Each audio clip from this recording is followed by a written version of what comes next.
Asexual Life.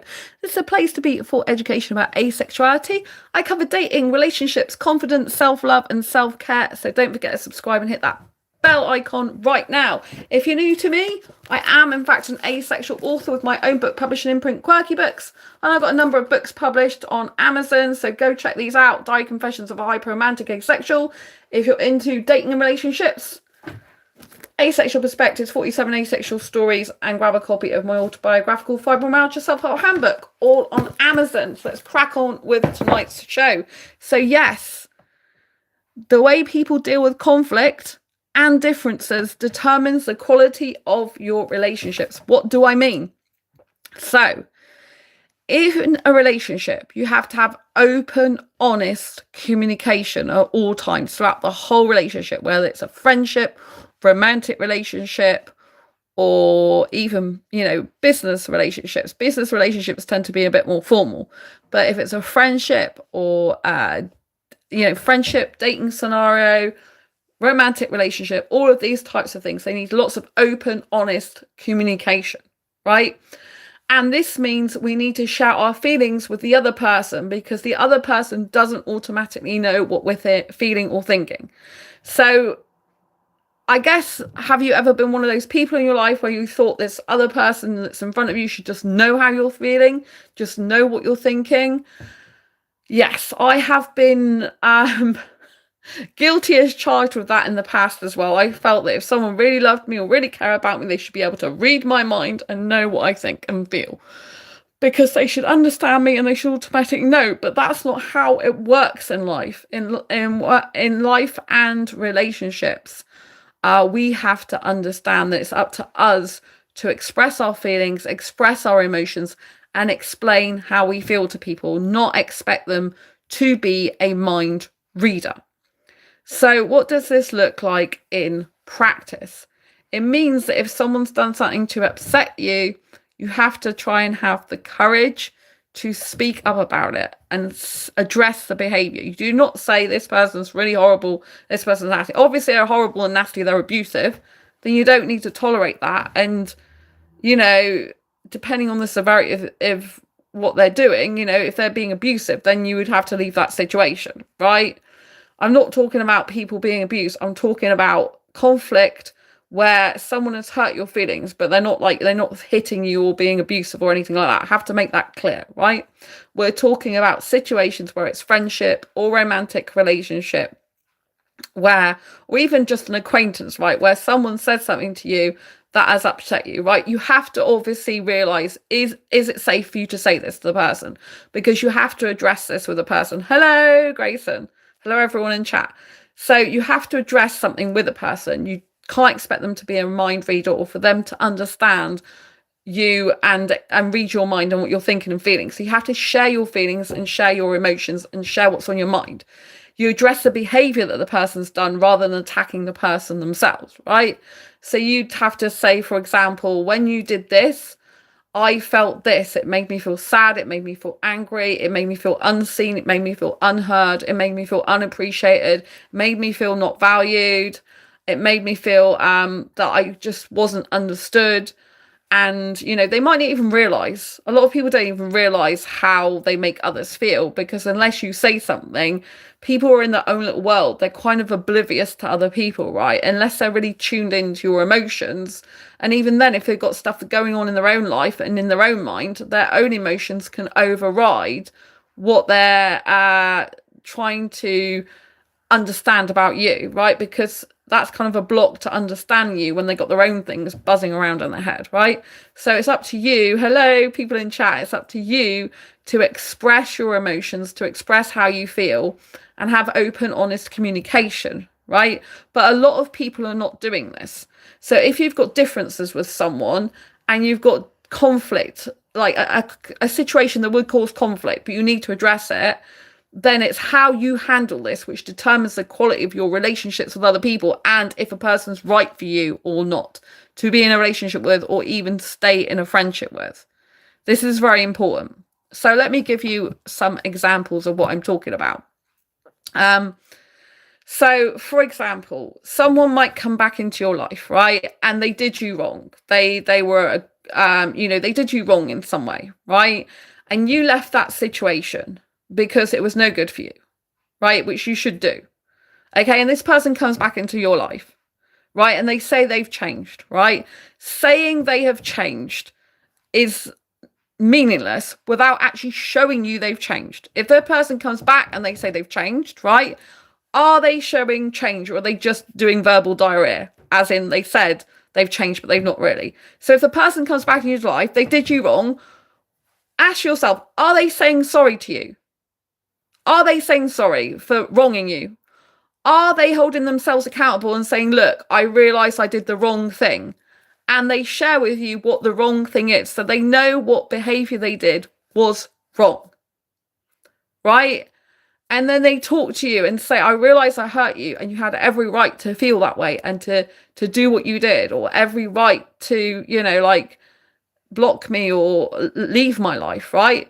But if a person, for example, say a person ghosted you, or they just blocked you, right, without any word, and you didn't do anything wrong, right? And then they come back into your life expecting you to just welcome with open arms, yet they didn't say, I'm sorry I blocked you. I was feeling really upset when you did so-and-so, so I blocked you because I was upset. It was me that had a knee-jerk reaction. Now, that tells you everything about how that person's going to deal with conflict in the relationship.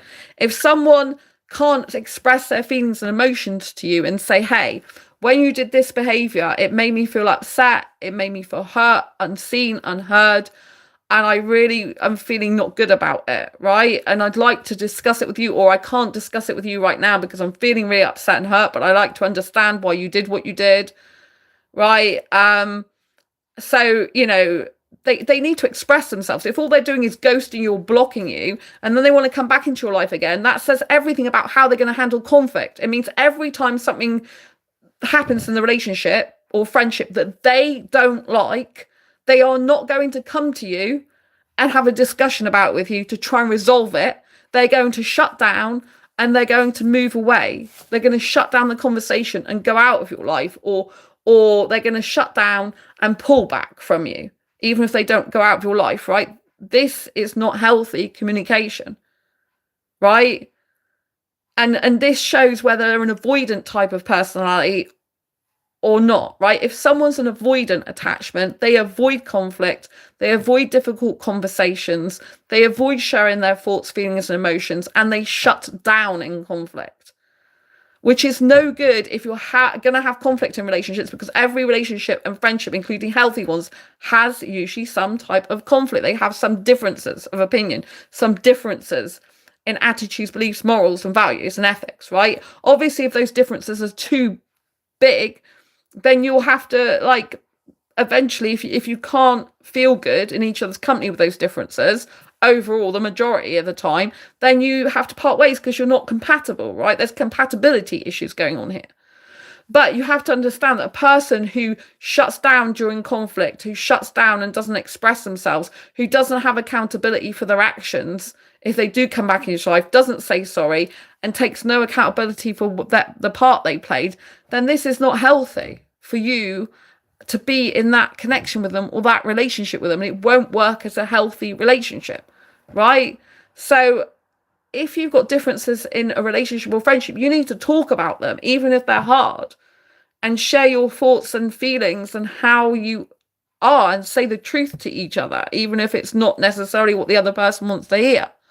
Because you have to be honest, and then they have the right, you and them both have the right to decide if you want to stay in that friendship or relationship. If they tell you the truth, which they have to do, you have to tell them the truth, to be honest, because friendships and relationships are built on trust, and honesty is what builds trust, right? If that person decides to walk away, or you walk away from them, that is then the choice that they have with the new information they're given, the truth, right? You shouldn't be betraying another person or hiding from them. And if someone's got conflict, hi, nice stream, I will subscribe to you. Oh, thanks a lot. Thanks everyone in chat. Yeah, please do subscribe, hit the thumbs up if you're enjoying this. I appreciate you being here. If you've got questions, put them in chat and I'll try and answer them when I can. So how people deal with conflict tells you the quality of the relationship you'll have them. So for example, if I end up having a connection with a guy, for example, but he upsets me and he does not say sorry, right? This is not, I'm not talking about a half-baked apology. I'm talking about genuine sorry. A genuine sorry is, sorry I hurt you. Ungenuine sorry is, sorry you feel hurt. Because saying sorry you feel hurt takes no accountability for their part in hurting you. It's not a proper apology. A proper apology is taking responsibility and saying, I'm sorry I hurt your feelings. I'm sorry I hurt you. Right? Hello, Jonathan. Nice to see you. So you need to take accountability and responsibility for hurting someone and allow them to share their emotions and feelings whilst trying not to judge them. I say whilst trying not to judge them, but obviously there's a caveat to this.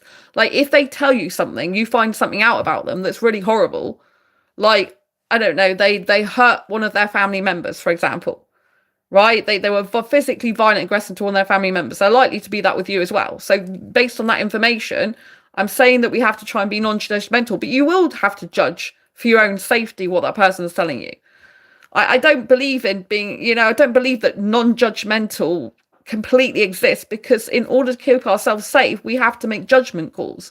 And if someone comes into our life and they weren't telling us the full truth, the full story, but then they do tell us, and they tell us that, like, I don't know, I thumped my parent or something, and then I went to prison for like 3 months or whatever, or 6 months or a year or whatever they did, right?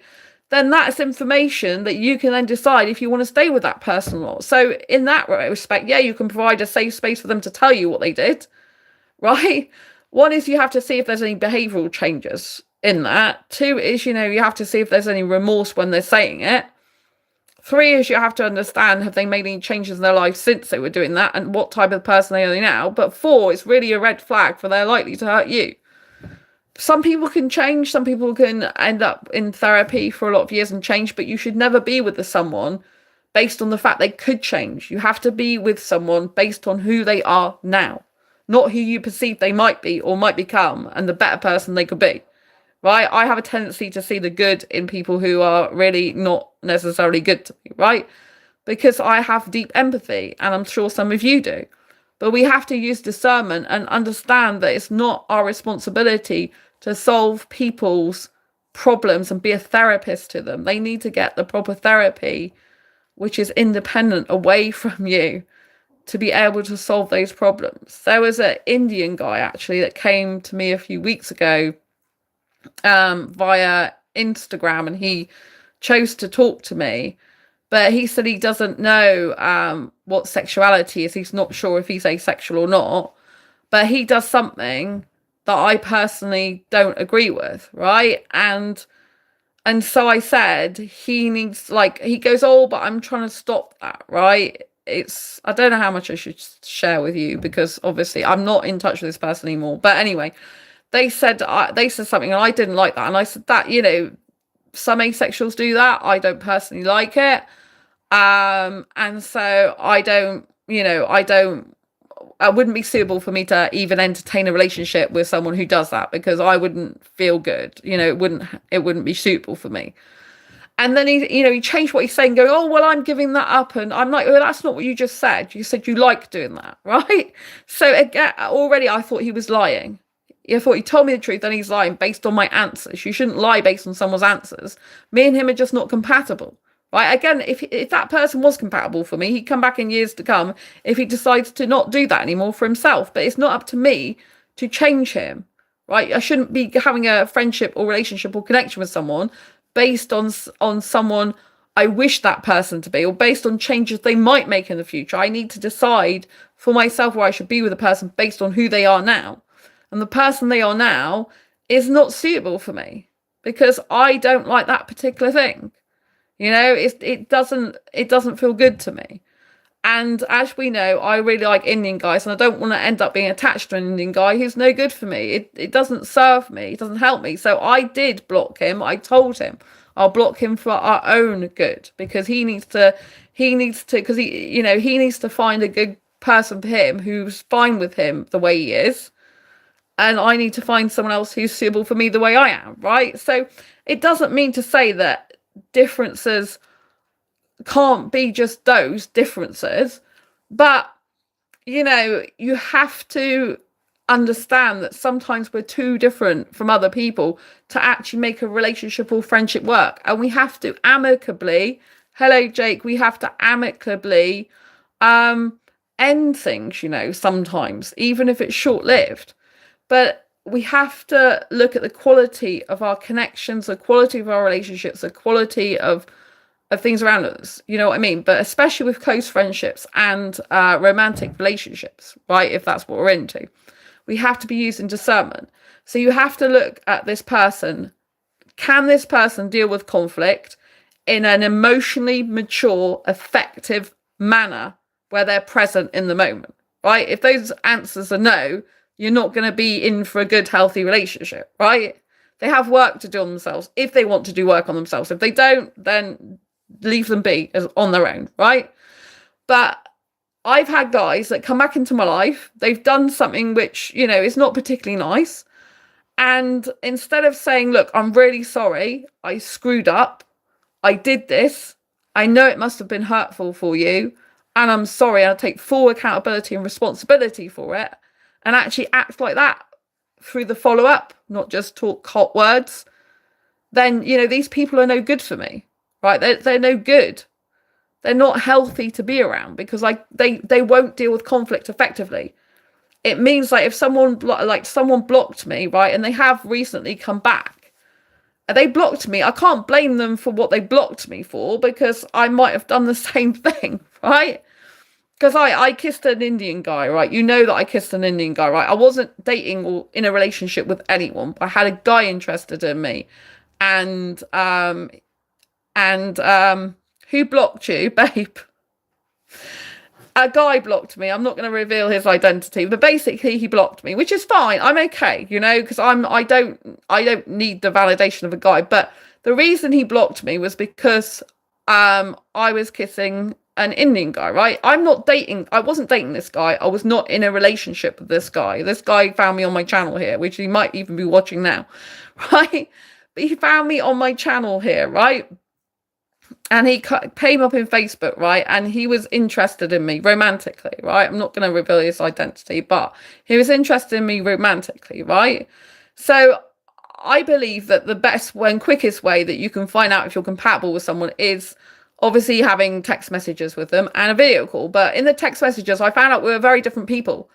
And I told him this, and I told him we're very, very different people, right? I don't think we're suitable. Like, he's the opposite of me. Right? He hates social media. I love being all over social media. He's deeply introverted. I'm extrovert, right? And when I say deeply, he doesn't really go going out much. And, you know, and that doesn't mean to say he's a bad person. It just means to say he's not the right person for me because he's just too different. But there was a number of things like he was saying, oh, I think we can make it work. And he was asking me, how can we make it work? When he was telling me we can make it work, when I've told him, I don't think we're compatible.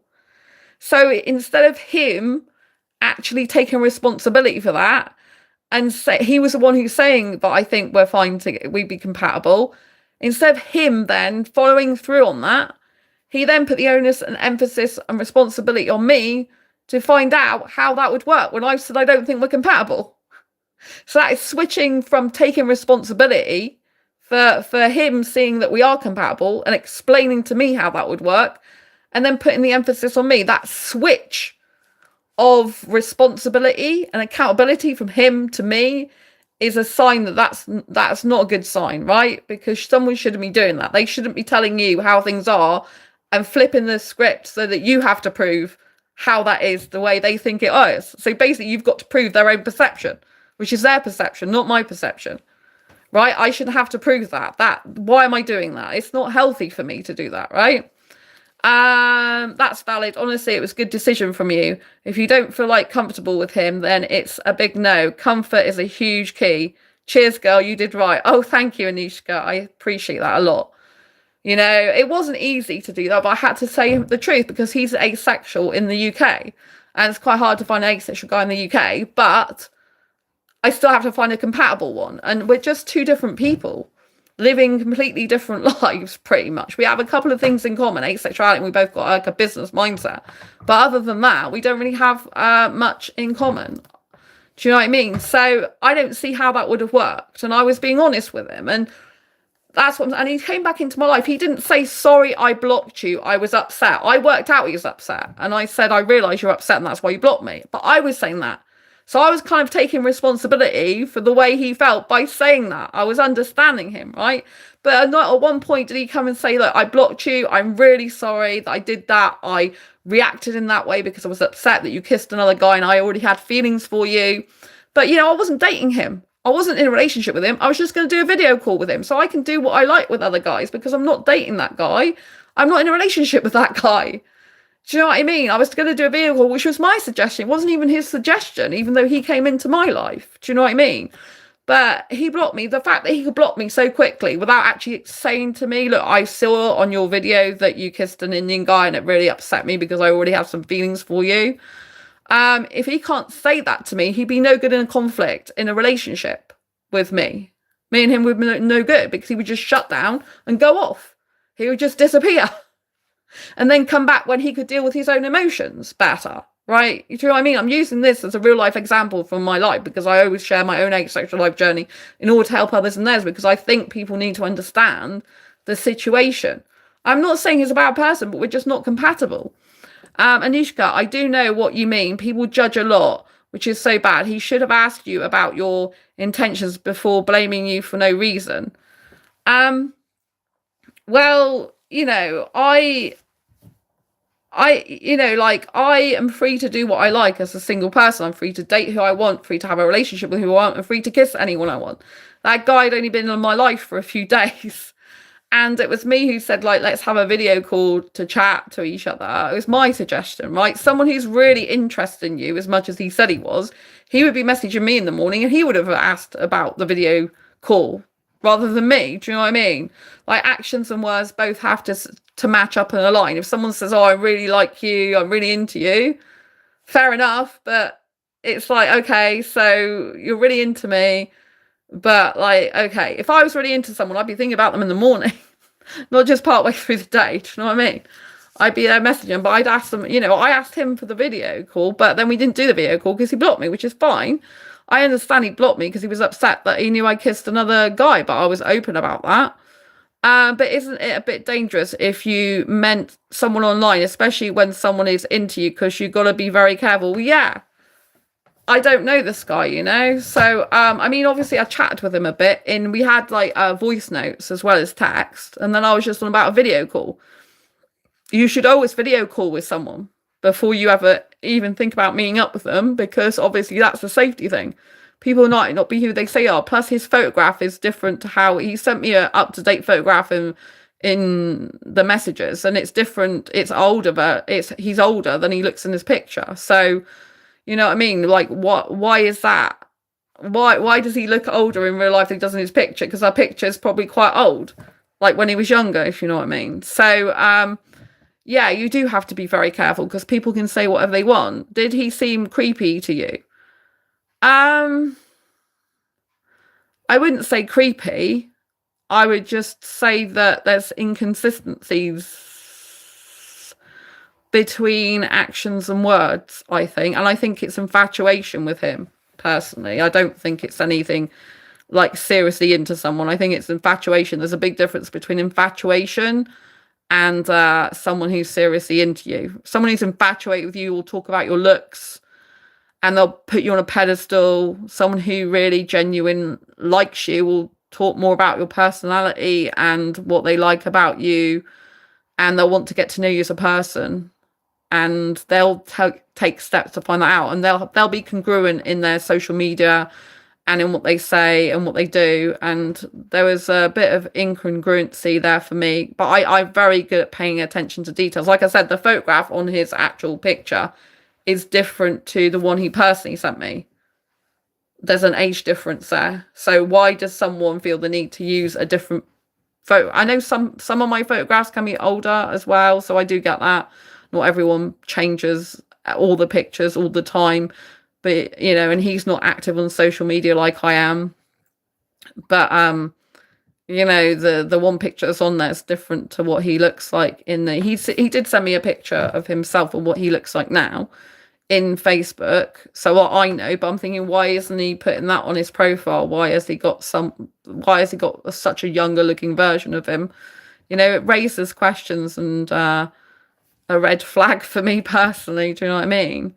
So, but yeah, some of the things he says reminded me of one of my ex, well, my previous ex from last year. I didn't tell him that. This is honestly a lovely conversation, especially online. Wow, you seem like a lovely person. Thank you. Yeah, so, but I like some things about him. Like I like his voice. He had a really nice voice.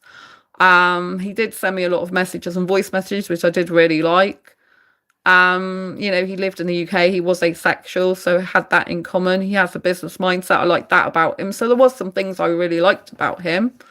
Do you know what I mean? But there's inconsistencies there, incongruence for me, because I look at threads of people from what they say and image they portray, and also for me, voice could be a thing. I know, yeah. I mean, he was younger, a foreign guy, but he was an older, young. Do you know what I mean? He was like not someone I would usually. I like Indian guys. He wasn't Indian. He was foreign though, but he's older than I would usually be interested in as well. But do you know, I just didn't. Have you been in any other relationships before? I've been in lots of relationships in my past. Yeah, yeah. The last one was last year, but it didn't work out. Different values. I value honesty. That person didn't value honesty, which one of the things I value talking, like we're talking about communication. I value speaking about things if I'm feeling hurt, pain, upset, disagree. That person, my ex, believed in physical fighting if he didn't agree with something, but he felt he was right. I don't like that mentality. That is dangerous mentality. Was that an Indian date as well, like your previous relationship? Dude. Last year, I was in a relationship with an Indian guy. The guy recently, he was not Indian. So in the last few weeks, I've had lots of different guys interested in me. What in the space of like, it's not this week. Like it's going back a few weeks now, but last month. But in the space of about 8 days, I had 2 Indian guys interested in me, a guy from Australia interested in me, and a guy in the UK interested in me. 4 guys in about 8 days.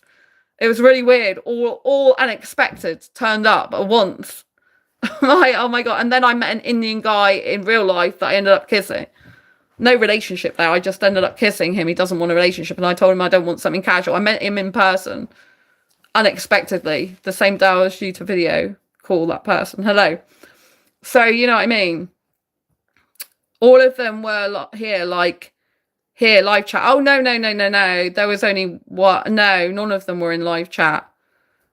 I don't think. One of them found me via YouTube. One of them found me via Instagram. One of them found me, and 2 of them found me by Facebook. One's in one of my asexual groups, dating groups, but then live in Australia. So we're not compatible. They live in Australia and they obviously want someone nearer them. I want someone nearer me, plus they smoke. So it's not that I don't even know what type of person they are. It's just we're not compatible because I can't be with a smoker and I need someone in my country and they need someone living near them. And they thought I lived in America, so maybe they're prepared to go to America. I don't know. So that guy was just asking, about me. And then the other guy was Indian, but he's staying in his country. Australian could be wild, if you know what I mean. Yeah, I'm not interested in moving abroad. I love living in the UK so much. I absolutely love living in the UK. I like Indian guys, but I don't want to live in India. Are you Indian, by the way? Because your Anushka name sounds Indian to me. So I'd like to know if you're Indian. But yeah, so I have attraction predominantly for Indian guys. That's my top attraction. I believe I've got a soulmate who's Indian somewhere in the world. If you followed I love UK too, and yes, I'm Indian. Lots of love to you. I like Indian people. It's really weird. I'm opposite to Indian culture, but I really like Indian people. I believe in past lives. Apparently that comes from Indian culture, I was told recently. Comes from Buddhist culture, which originated in India. And so I'm like, oh, it's probably true then. Yeah, I believe in reincarnation. I believe I was with an Indian guy in a past life. So, Jonathan, I have a Spanish friend and went to Spain on holiday a couple of weeks back. Wow, that's incredible, Jonathan. Anushka, but I'm not typical Indian, though. Indians apparently tell me I don't seem Indian. That's great. Welcome to the club. Although I'm not actually Indian in this life. I don't know if I was I don't know if I was an actual Indian person in the last life or if I was just with an Indian guy in the last life. I don't really know that answer to that. But I know that I believe I was with an Indian guy in the past life, but I'm not sure how I was with him. Probably differently to how I am now. I don't know. Um, but yeah, so at least you don't seem like you're Indian. So I'm asexual, so I'm not, and I'm personally sex repulsed for me, so I'm not interested in sex. I'm not interested in marriage or kids or living together. I prefer to live separately. And of course, Indian guys tend to want all four of those things, or at least a few of them. Like, I haven't come across any Indian guy who's asexual and who doesn't want to at least get married. Anushka. And I love Buddhism too. That's really interesting, isn't it? So I shaved my arms, and I did find out that apparently Indian women shave their arms. Is that true or not? I've just shaved my arms for years. Like, like I shave it all so it's all smooth. Which is not normal in British culture, apparently. My mum says, going, why do you need to shave your arms on your arms? You're not supposed to do that. I'm like, because I don't like hairy arms. So I shave my arms, not just under my armpits, but on my arms. So it's like so smooth and gorgeous. So anyway, yeah, so that's really interesting you're here. So yeah, I believe I've been reincarnated. I believe that it was with an Indian guy in a past life, and I've been trying to find him since 2014 in this life. I took a year off looking when my last relationship ended because he was Indian, and I thought he was going to be my soulmate, but he wasn't. Oh, Jonathan shaves his arms. We're having arm shaving session. Maybe I should do a short video on that. Anushka. Indian women do shave, but the thing is we are all freaking hairy and literally hairier than British people. Oh, bless you. Jonathan, in front of my legs and chest. Oh, wow. I love, I love a guy with no chest. I'm not saying I love you, Jonathan. I'll just make that clear. But I'm saying, like, when I look for Indian guys, for example, I look for them with no chest hair. Actually, I meet quite a lot of guys, not just Indians, that have no chest hair. And I'm like, yes. I don't like hairy chests. I can't stand them, personally. So, yeah, that's really good you do that. But yeah, occasionally I get an Indian guy going, I'll shave it off for you. But I'm thinking, well, he won't be able to keep doing that. And I prefer clean shaven guys. I did actually, for the first time in my life, the guy I kissed a few weeks ago, he had a beard. It's the first time ever in my life I've been able to kiss a guy with a beard. I really beard repulsed. And for some reason, I was still really attracted to him. I thought I'd met him at Bollywood party before because I used to go to Indian and Asian Bollywood parties in the UK. So, but he did tell me in the end he's going to go back to India. So at least he told me that information. Jonathan, I present pretty femme as much as possible. This account is stuck as Jonathan, but I've not bothered to change it. I now go by J, which is more gender neutral. Oh, right, okay. I'll have to try and remember you're a J, not a Jonathan. Thank you for letting me know. Yeah. So what was I saying? When I start talking about Indian guys, I get a bit flustered and my brain doesn't work properly. I'm like, Indian guys. Oh! My mind goes off thinking about kissing Indian guys. I'm like in another world, and I'm like, come down to earth, Sandra. But so what happened was, in case you don't know, is that day, the Sunday, a few weeks ago, I think it was the 21st, if it was the 21st of September. Anyway, it was around that time. And I was due to video call the asexual guy who'd seen me on my YouTube, right? We weren't dating, we weren't in a relationship. But he was clearly romantically interested in me. He made that known, right? But anyway, it was my idea to video call him. And I was going to go through the video call, but I wasn't sure about the guy because, like I said, there was some inconsistencies, and I felt we weren't compatible. He was the one who insisted that we're compatible, he thought, and we could make it work. Although he was then asking me how would we make that work.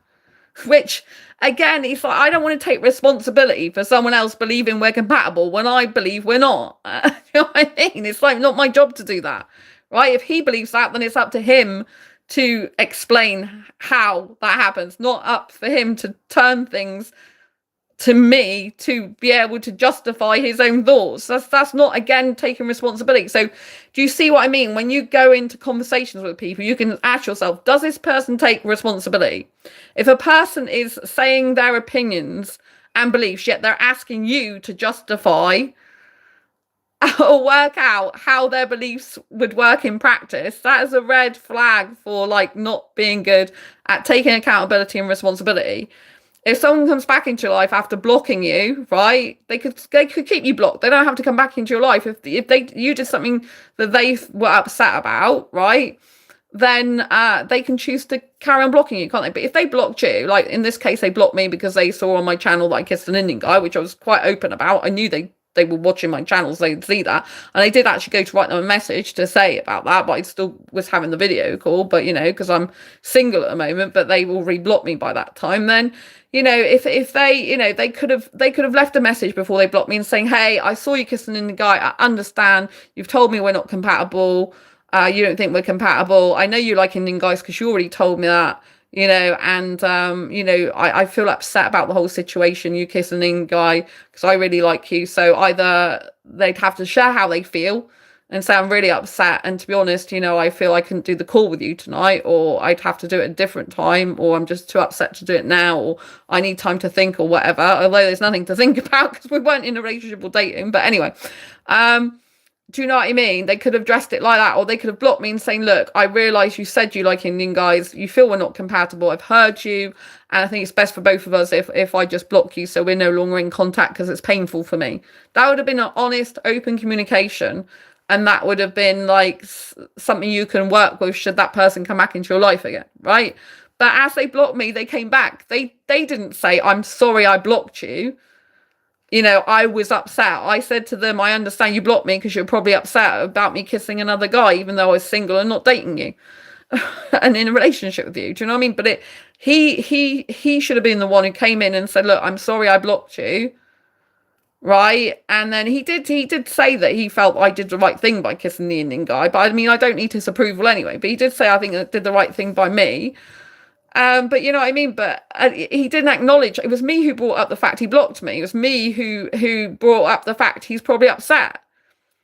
A person who is a healthy communicator, who's going to be good for you in a friendship or relationship, should take responsibility and onus for their own feelings and emotions, and should come to you and share them with you.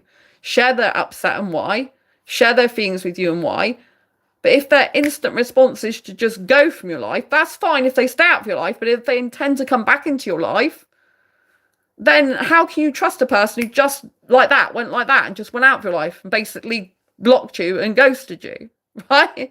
And then they expect to just come back in your life with no accountability or responsibility for the fact that they blocked you, and they blocked you because they were upset about something when, I was just, I'm entitled to see who I want. I'm entitled to kiss who I want, date who I want, be in a relationship with who I want.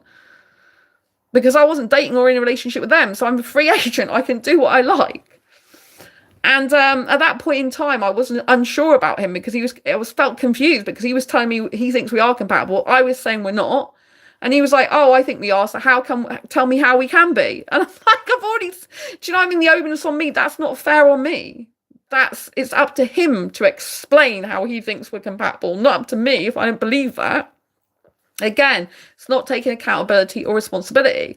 These are red flags for me that this person is not going to, well, it's more than red flags. It's obvious that this guy is not going to, at this stage in his life, be able to take responsibility and accountability for how he feels and follow through on that and come to me if there's a problem or disagreement or things. He's avoiding pain and upset, right? Which is human response for people to avoid pain and upset. But if he was interested in me seriously rather than just infatuated, he'd want to get to know me as a person, and he'd want to be honest about his feelings and emotions. He wouldn't just go from my life like that. Even if I block people, it depends who it is. But in scenarios like when I blocked an Indian guy on Instagram, but because we were talking, and I knew that we would get attracted and attached to each other, right?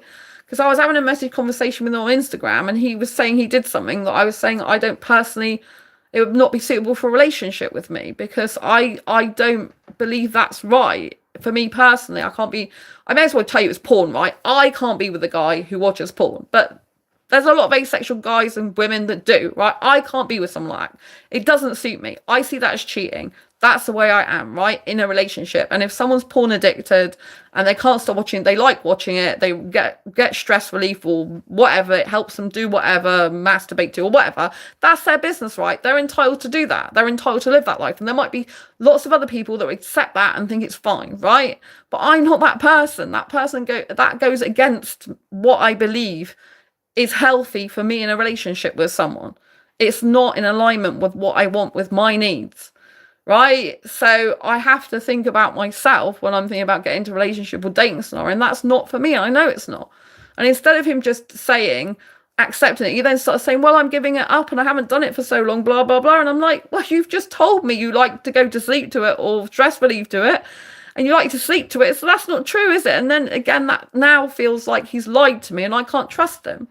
So I had to leave a message. So I said to him, like, I don't think it would work between us, but he was really interested in me. This is an Indian guy, so it's hard, but he's in India, right? An Indian guy in India is no good to me. I need him to be in the UK because a lot of them can't get visas to stay in the UK. They just can't, or if they can, it's for a temporary time. And then they go back to India. It's no good for me. It's heartache and heartbreak. So anyway, so I left his life because he was like, oh, but I think we're like soul connected. I'm like, if anyone's soul connected to you, right, they will come back in your life in a good way. And they will take accountability and responsibility for themselves, and they will not lie, and they'll be honest, right? If a person's coming back and they're not like saying sorry, they're not taking accountability, responsibility, that's how your relationship is going to be with them if you get into a relationship with them. Because they're showing you they cannot accept accountability, they cannot accept responsibility. So in an argument, in a conflict, they're not going to be able to do that, right? They're not going to take responsibility. They're going to shut down and do something, or they're going to lie. They're going to twist what they've said in order to try and get you to think they're fine and to agree with their behavior, because they'd rather do that than disappoint you and lose you. This is not healthy communication. It's not a healthy relationship or friendship. So you have to let these people go, right? It might be in years to come, they figure this whole shit out for themselves and they're like, oh, I can't be like that anymore in my life, because being dishonest, even if I'm saying things someone doesn't like, is worse than saying stuff that a person might not like. I have to be honest and true to this person. And if I'm saying anything that's trying to persuade them to like think better of me than they do, then it's not being honest, it's being dishonest, right? And I don't want that in my life. I'd rather just stay single forever than have that. So you have to understand that how a person behaves with you determines the quality of your friendship or relationship. If a person can't be honest with you and understand and navigate differences, some of us are very different. We have to navigate differences with each other. Sometimes it just becomes too overwhelming. Your differences are too different and you just can't get along at all. And you have to go your separate ways. It doesn't mean to say you're bad people. But what's bad is if someone lies to you and deceives you and gaslights you into thinking a certain way about them, because they don't want you to abandon them, or they're too scared if you find out the truth of what they're really like. This is not good, right? This is not a quality friendship or relationship. It's just someone who's deceiving you and showing a mask to you that they want you to see, and probably got loads of masks with other people, right? So it's not good, is it? So we have to use discernment. We have to observe these people. It's very difficult because I'm a hyper romantic, so I get emotionally attached to people. Let me look at chat, because chat's not been flicking up, so I haven't seen everyone in chat, sorry. Anushka. And also the fact that British people are mostly blondes too. So the hair kind of blends with the skin, and we are usually brown skinned. So dark hair is very, very visible. I love Indian guys' hair, I have to say. I love Indian guys. I'm attracted to guys, not women, but I do like Indian women as people. But yeah, I love Indian hair. Like Indian guys' hair is, brown hair is gorgeous. I love brown skin as well. I think brown skin's beautiful. Jonathan, I don't think I've ever blocked anyone.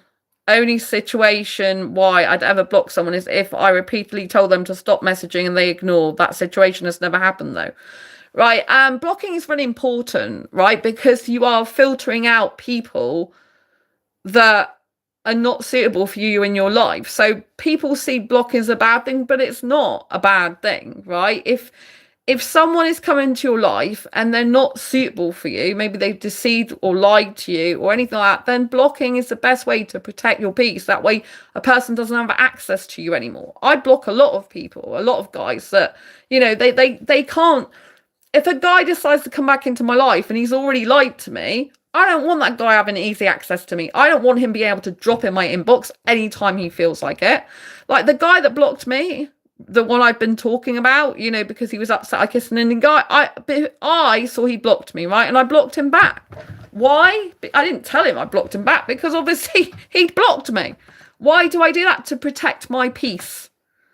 Because it's up to us to protect our own peace, because he does not deserve the right to just come back in my life like that. He did, because he's come back on my YouTube. And I've had polite conversation with him and say, I realise you're upset. I've said to him, I hope he finds a good girl for him.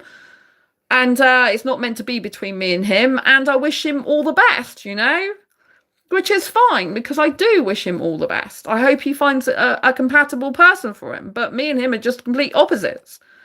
You know, we're just complete opposites. I don't think we're compatible, even though we're still saying about that. But do you know what I mean? So, but there was no apology there for blocking me.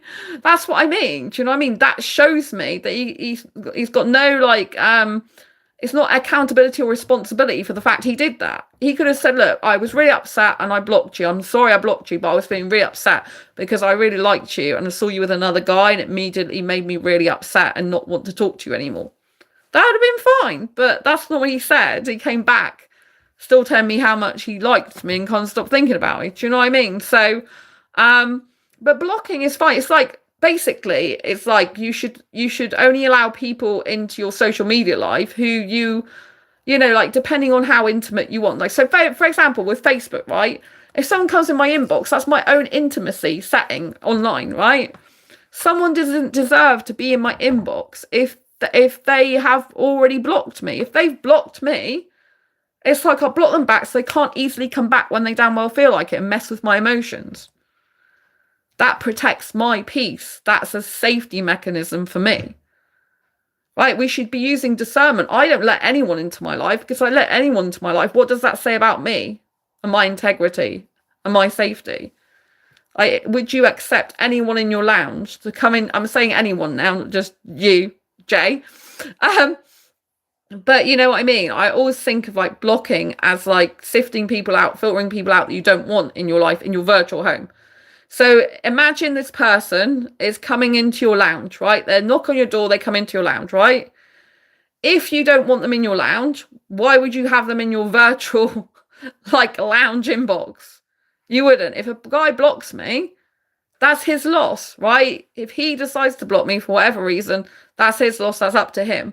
I have perfectly within my rights to block that person back so they can't just come back when they want. Because some of these guys do. I mean, I do still have guys on Facebook that I haven't blocked, that are non-romantic, that message me at the time, and then they come back. Like, I had one the other day, I think 2021's the last time he messaged me. Actually, I get a number of these. Some of them just say hi. I'm like, oh, long time no hear.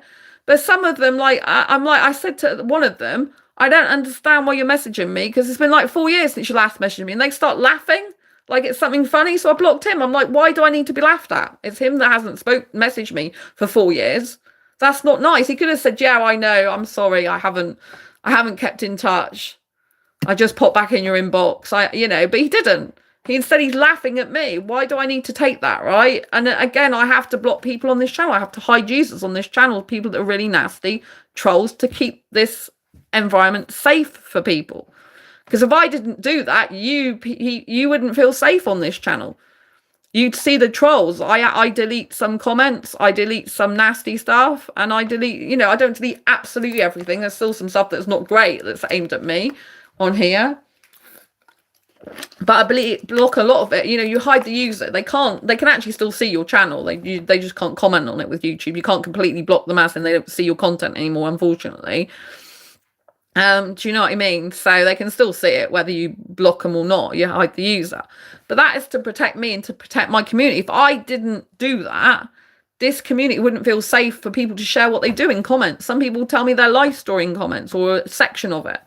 They wouldn't feel safe to do that if I didn't block. I have a responsibility to not just me, but other people who I let into my community environment here. I'm very picky about who I let into my asexual groups as well. Other people don't. Just let anyone in usually that says they're asexual. It doesn't even say they're asexual. They just, say they want to enter to enter their group, and they're like, yeah, let them in. That's why some other groups have got thousands of people in their groups, and I've only got hundreds in mine. Because I am very strict and specific about who I allow into my groups to make sure it's harmonious. and that people are not going to disrupt it, and that people really genuinely are asexual.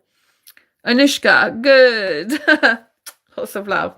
So, you know what I mean? Blocking is a way of protection. I want to know, like, if I get with a guy in a relationship, I want to see that he has got discernment between who he has as Facebook friends and who he doesn't. If he's just letting any girl whatsoever, random woman, online, just be friends with him, and he's like, oh, well, I just friends with everyone, that personally for me shows he's not got integrity. He's not picky.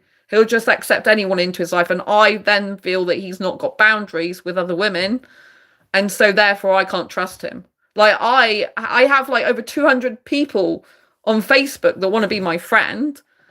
I don't accept them all. Some they can follow me though. If they offer to be my friend, then they get to follow me because I've got a follow button it automatically directs to. But if there's some guys on there that start writing creepy things, like you get some old guys on there that are just like after women and spamming, I have to block them. Why? To protect myself and protect my community. Because what they do is they go and find your friends, and then they'll go and, you know, they just set up fake accounts, and then they go and find who your friend. Even though my friends are on private, they go and find out who the people are that comment on your posts, and they'll go and click through them, and they'll friend them, and then they try and get in all your network. I've had entrepreneur friends, and their profiles have been cloned and stuff, you know. And then they go through all their friends list and get all their friends, and they think it's a real thing. It's not. There's a lot of fake profiles on Facebook. You know, I have guys that come into my life and they message me, and a few days later they disappear. They're not anywhere to be seen anymore. And so, you know what I mean? You know, you've got to be very careful, and you need to protect yourself. You know, I have to protect myself online. To me, if someone's in my Facebook Messenger, that's my intimacy with them. You know, like obviously I have business people in there, but I use Facebook Messenger for a lot of conversation. Like if I'm interested in a guy, I'll use that for conversations. He's lucky to be in my inbox. You know, he's lucky I'm talking to him, getting access to me. I don't want people to get access to me like that unless they deserve to have that access. And if someone blocks me, they don't deserve it because they betrayed my trust by blocking me and not saying anything. Why they blocked me? What they're doing, they haven't shared their feelings, they haven't shared it, they've just blocked and cut me off. So if they can cut me off like that, how could I get into a relationship with that guy, knowing that at any point in moment he could just block me again on social media and never speak to me? He could just leave my life just like that, right? You know, there's no accountability or responsibility. There's no even message about why he did that. He's not sharing his feelings. Do you know what I mean? That's not healthy communication, right? And I know that if I got into a relationship with him, he would like do all those things again, shut down, go off social media, you know what I mean, left me wondering what's going on. Do you know what I mean? Like, it's not good for me.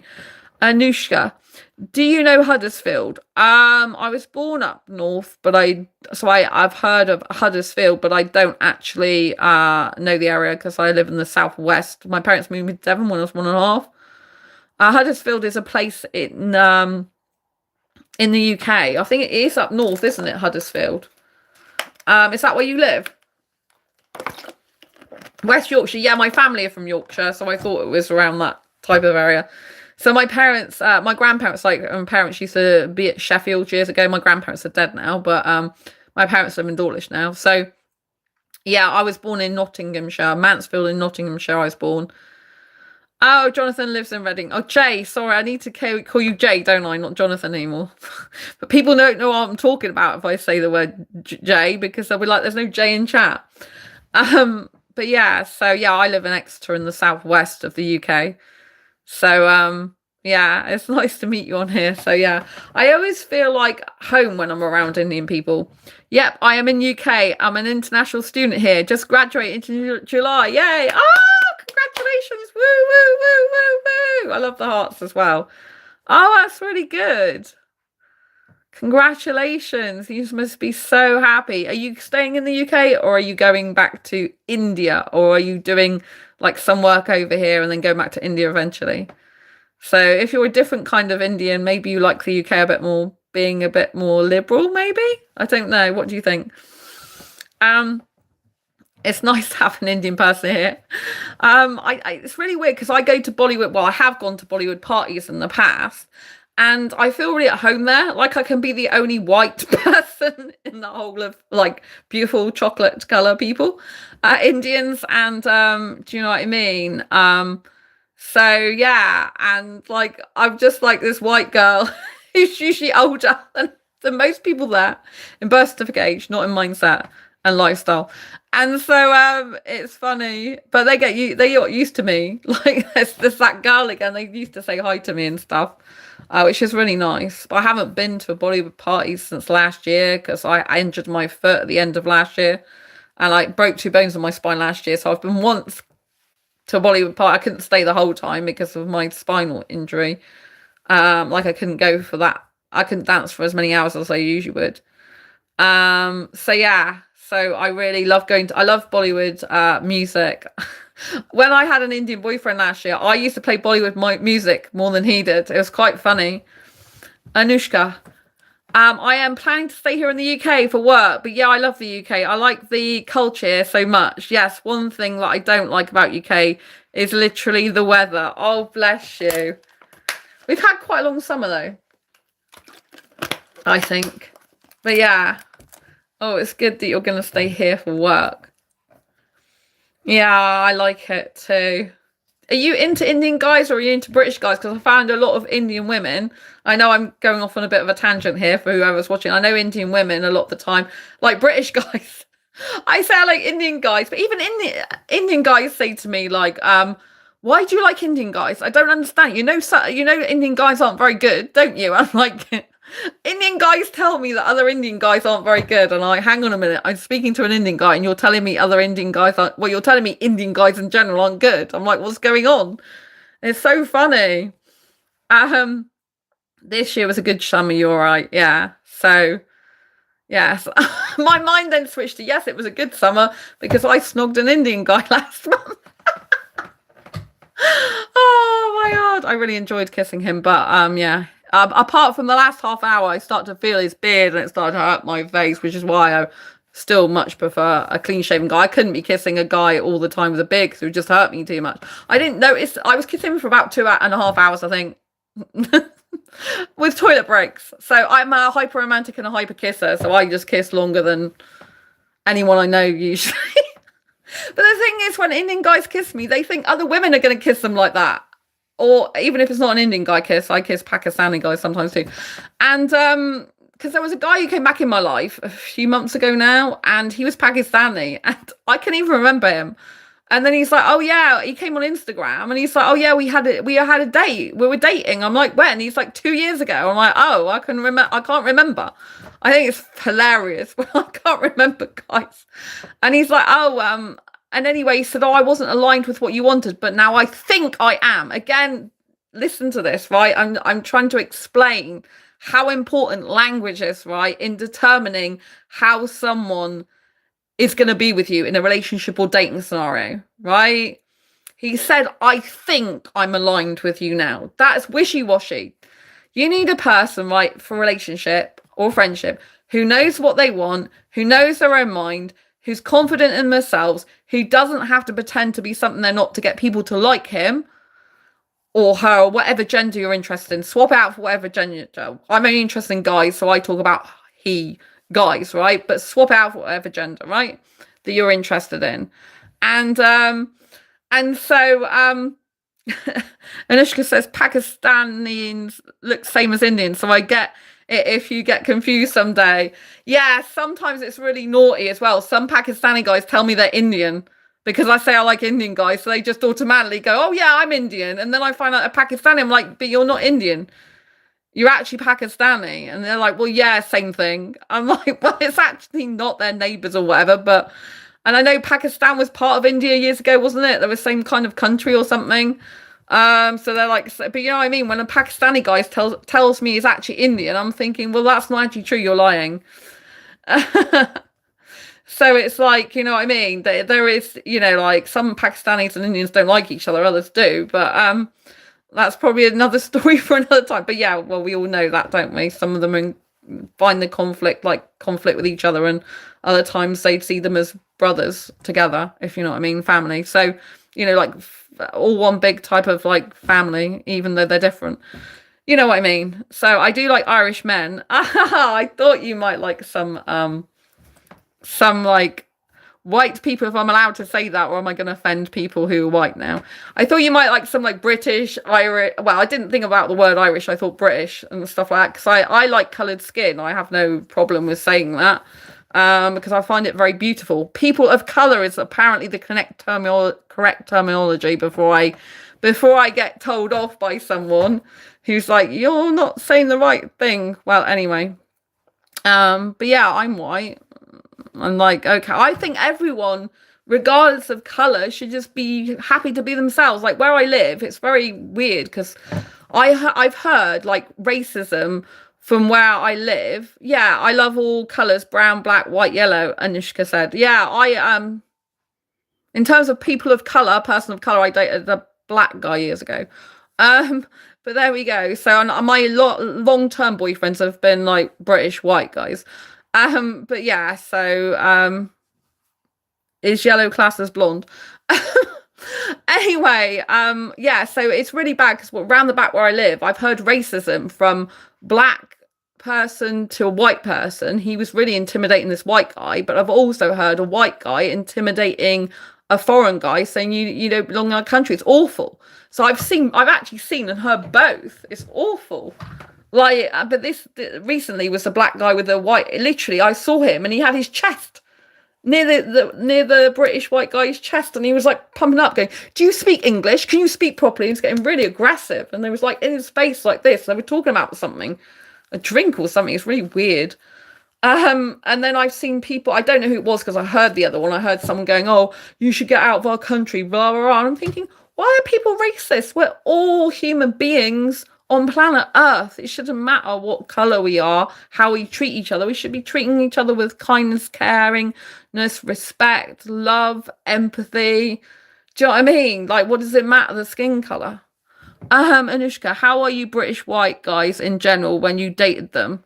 How are British white guys when you date in general when you date them? I haven't had a good experience of foreign guys or British white guys, to be honest.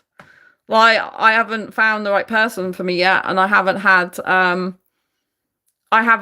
like good experiences. So with my long term British boyfriends, they were both abusive. So do you know what I mean? It's not good. But then, you know, I was in long-term relationships, but the last guy I was in a long-term relationship with, who was British, not short-term relationship, long-term relationship, he got jealous of the fact I got attracted to foreign guys. I was in relationships before him with foreign guys, and he knew that about me as a friend because we used to be friends before we got into a relationship for about 8 months. And so during that time, I was actually dating or in a relationship with foreign guys. It was when I went through a tough phase, so I ended up being in relationship after relationship with different foreign guys, basically. And I was a bit off the rails. So I just split up with the previous long-term ex, then moved to Exeter, and then I ended up being a bit off the rails at that point, not really caring, and I just ended up being in relationship after relationship with foreign guys who were no good for me. But anyway, and so he was my friend at the time, so he knew that I liked foreign guys. But when I ended up being in a relationship with him, he ended up being friends. He was fine, you know. But when I ended up being in a relationship with him, he was abusive. When he moved into my place with me, he was abusive, and he used to get jealous of the fact that I liked foreign guys. Like, I was very faithful to him. Like, I would never cheat. He cheated on me in the end, but I would never have cheated on him because I'm not that type of person. But I did get attracted to foreign guys, and I used to hate it. You know, even if I walk past, he's like, "Oh, you like foreign guys, blah, blah, blah." It's like, well, he knew I liked foreign guys before I even was with him. Do you know what I mean? But I wasn't doing anything bad. He was a person that was all over women. He used to go with women in the toilet where he worked, comforting them with his arm around them and stuff like that. And in the end, he was seeing someone in the same place as him. Do you know what I mean? He was seeing someone where he lived behind my back. So he was the one that was like doing stuff that wasn't good. But yeah, obviously he was jealous of the fact I got attracted to foreign guys. So I really was attracted to foreign guys before, but I didn't know that my soulmate was Indian until I found out I'm asexual in 2014. So in 2014, I discovered I'm asexual, And it was later that year and going into the following year that I realized that my soulmate's in, that I have an Indian soulmate somewhere in the world. I don't know where he is. In a past life, I've worked out. I just feel that intuitively. And it just doesn't matter really what guy I get into a relationship with now or date. If he's not Indian, I always go back to an Indian guy, younger, because I like younger guys. And I visualize this guy who I believe is my soulmate. I can't quite see his face in full, but I have a lot of red herrings, about guys that just turn up in my life that aren't actually the guy for me. So it's hard. It's really, really hard. I can't tell you how difficult it is to love someone who you've not met in this lifetime yet. That might seem weird. Unless a person's spiritual, they probably wouldn't get it. They probably think I'm crazy, which is fine. You can think I'm crazy if you want. I don't mind. But at the end of the day, I know my truth. And I honestly believe I've been here before in this life. I used to feel the feeling of being here before in this life since basically being a kid. And I believe that I've been with an Indian guy in the past life. And I still love him from that life. I haven't met him in this one yet. Not to my knowledge. So and I get upset. I start crying about a guy I love from a past life. And I don't even know him in this life. Because I'm that spiritual. I'm very, very, very, very spiritual. And I honestly believe that. And he's younger than me. I know what choice. Anushka. By yellow, I mean Asians, actually, because apparently Asians consider themselves yellow, and also there are some people with a bit yellowish skin tone. All right, okay. Are you talking about like Chinese people or not? Jay, council have done absolutely nothing. Anushka, what is the biggest stigma or stereotype you get by being an asexual woman? That's a very good question. Stigma or stereotype, because I'm quite strong in my asexuality. A lot of people don't try to stereotype me. But yes, so the biggest one though I do have is people think I'm a lesbian, which is horrible. I get accused of being a lesbian because I'm asexual. They're like, by guys usually. Oh, so you don't have sex with guys, so you must be a lesbian then. I'm like, no, I'm not attracted to women. I'm not interested in a relationship with women. I'm not interested in kissing with women. I'm not interested in anything like that. I do get women attracted to me. I've had women clubs that have come on to me, tried to come on to me. Sometimes I don't know if the women are just being friendly or not. I mean, I've been to Bollywood parties and women start dancing with me there and want to hold my hand and stuff or be really close to me with their chest. And I'm thinking, are they just being friendly? Because obviously I know Indian culture is very friendly. I've had girls that are not Indian that have like, one took my hand off the stage at Timepiece nightclub once and took me off the stage with her friends, and I'm thinking, are you just being friendly or are you a lesbian? Because I know lesbians go to that Timepiece. They snog openly on the floor. It's an LGBT plus friendly place, even though there's loads of heterosexuals there. And so I'm like, are you just being friendly or are you a lesbian? But she does seem to like be attracted to women from what I heard. I just became so uncomfortable. So I said, I've got to go back up there now. So yeah. Accused of being a lesbian is crazy. Yeah. There was an older guy. I wouldn't usually be interested in older guys, but he lived near where I used to live. And he stopped on his bicycle to basically ask me on a date once. And he's like, oh, do you want to go for coffee? And I'm like, I don't drink coffee and I'm not interested in sex. He goes, I didn't ask you for sex. I asked you about a coffee. I said, well, I don't drink coffee anyway, and I'm asexual. And so then he kept like going up and down his bike, and then he stopped me going once again in the high street. This is a long time ago now. He goes, oh, so you're a lesbian then because you're not into guys, is that right? I said, no. I said, I'm asexual and sexual orientation. I don't get the need, urge, or want for sex, and I'm just not interested in that. But I am into guys romantic, but I usually like younger guys, foreign guys, Indian mostly, I think I said. And he's like, oh, and he looked really puzzled and went off.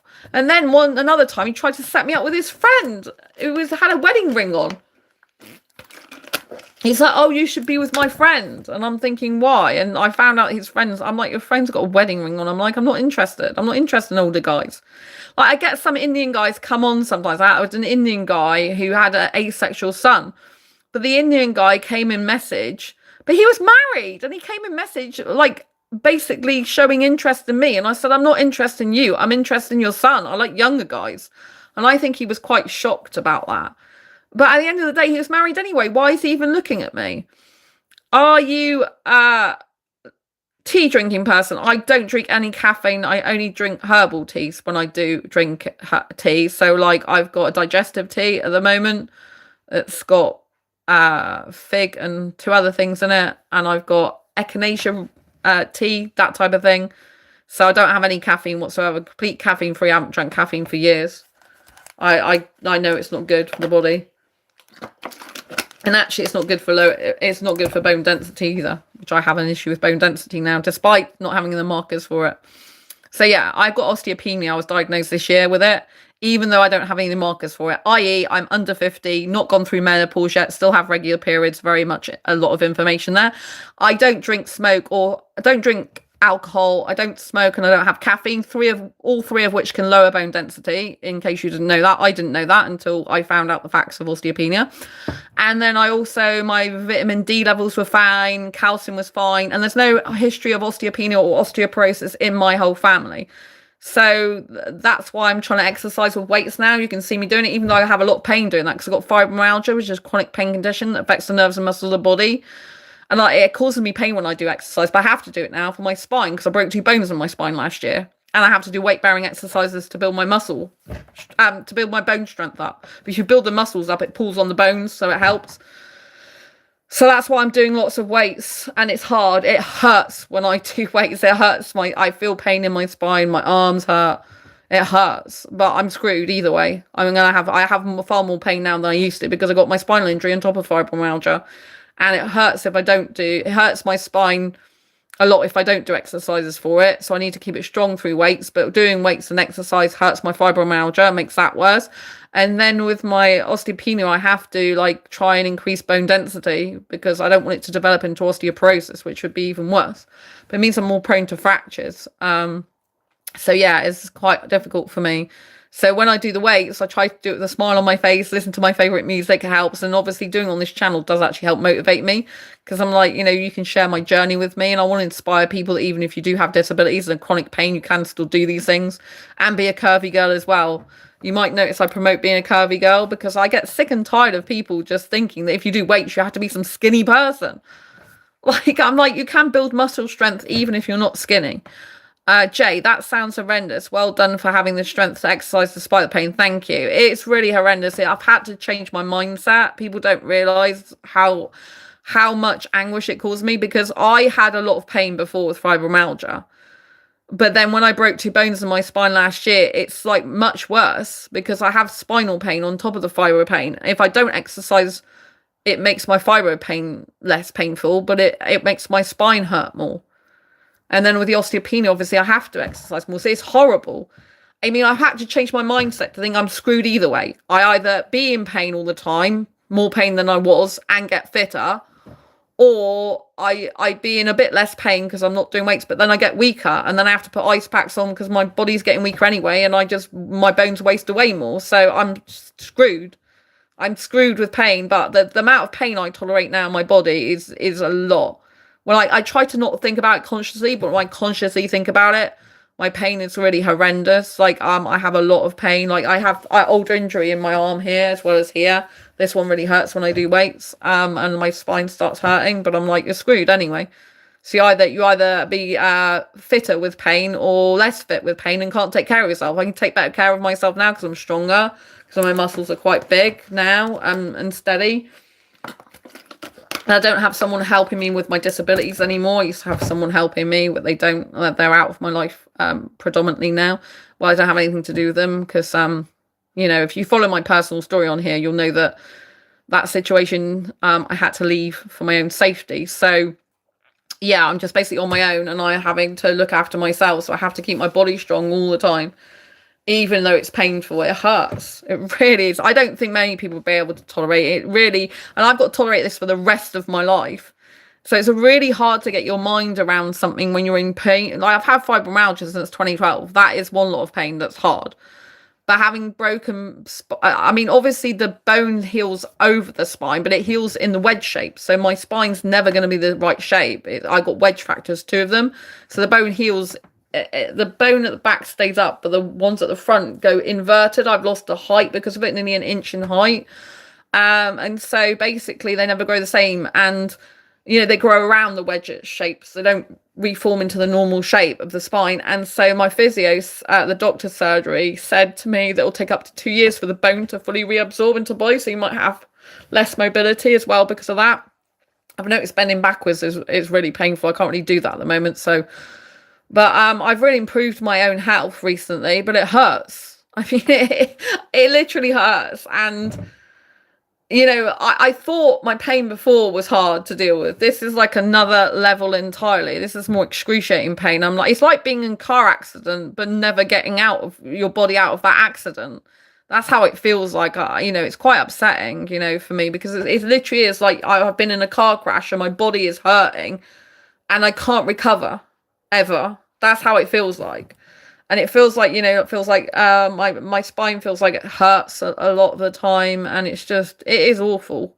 But I mean, like, what do I do? I mean, all I can do is keep getting stronger. And, that's all I can do to take care of myself and to live as long as possible, with these conditions. But it's hardcore because I don't take painkillers.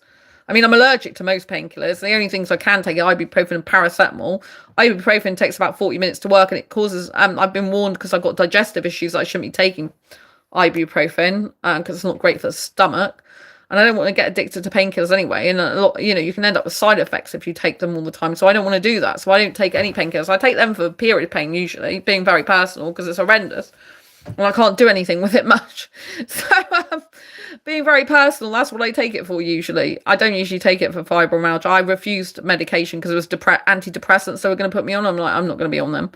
I've not got depression at that point. I was just like, I'm not going to do that. And I get allergies to these things anyway, really badly. I can't take aspirin. I have stomach spasms with it. Any codeine, anything like that. Diclofenac, I'm no good with all this type of stuff anyway. So, you know what I mean? I'm just like, I don't want to be having this stuff. This means if I ever get into a relationship or dating scenario, again, I've got to have a really understanding guy. Do you know what I mean? It's hard. Because I'm quite energetic as well. To say I've got fibromyalgia, I am quite energetic in my own way a lot of the time.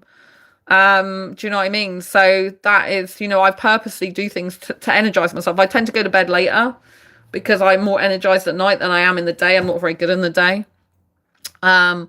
But yeah, so obviously I've got to have someone who like my mental and physical health react to each other, and in my emotional state reacts to my physical. So if I'm in emotional pain or mental pain, it hurts my body more. This is why I've got to ideally find someone who's not avoidant in personality. Because if you have an avoidant person and you're trying to have a relationship or friendship even with an avoidant person, and the avoidant person is avoiding sharing your feelings, even if you're sharing your feelings, but they're avoiding sharing theirs, that's like an imbalance. That means they're not opening up to you. It can make it feel really imbalanced. If they're avoiding like accountability or responsibility, avoiding talking about difficult things, you can't feel secure in that relationship or friendship because they could leave you at any point in time. You could feel abandoned. They shut down and you can't solve the actual problems between each other, and it kind of like you end up doing all the emotional labor in relationship or friendship if you're dealing with avoidant, because they want to avoid things, shut down, avoid feelings, avoid emotions, talk about surface level stuff, not deal with difficult emotions. As human beings, it's normal and natural for us to like go away from pain, and that includes painful emotions, but we have to learn as adults to work through the emotions, and we have to understand that people aren't mind readers, and we have to be willing to work through painful and difficult emotions together. Otherwise, you don't actually progress in the relationship. You're meant to be working as a team together. And if you're suppressing and repressing your emotions, they're suppressing and repressing theirs, one of you is going to end up like having a flare up or blow up at the other person. Do you know what I mean? And resenting one or the other people. And it's just not going to end well. Even if it lasts for years, it's just not going to be healthy.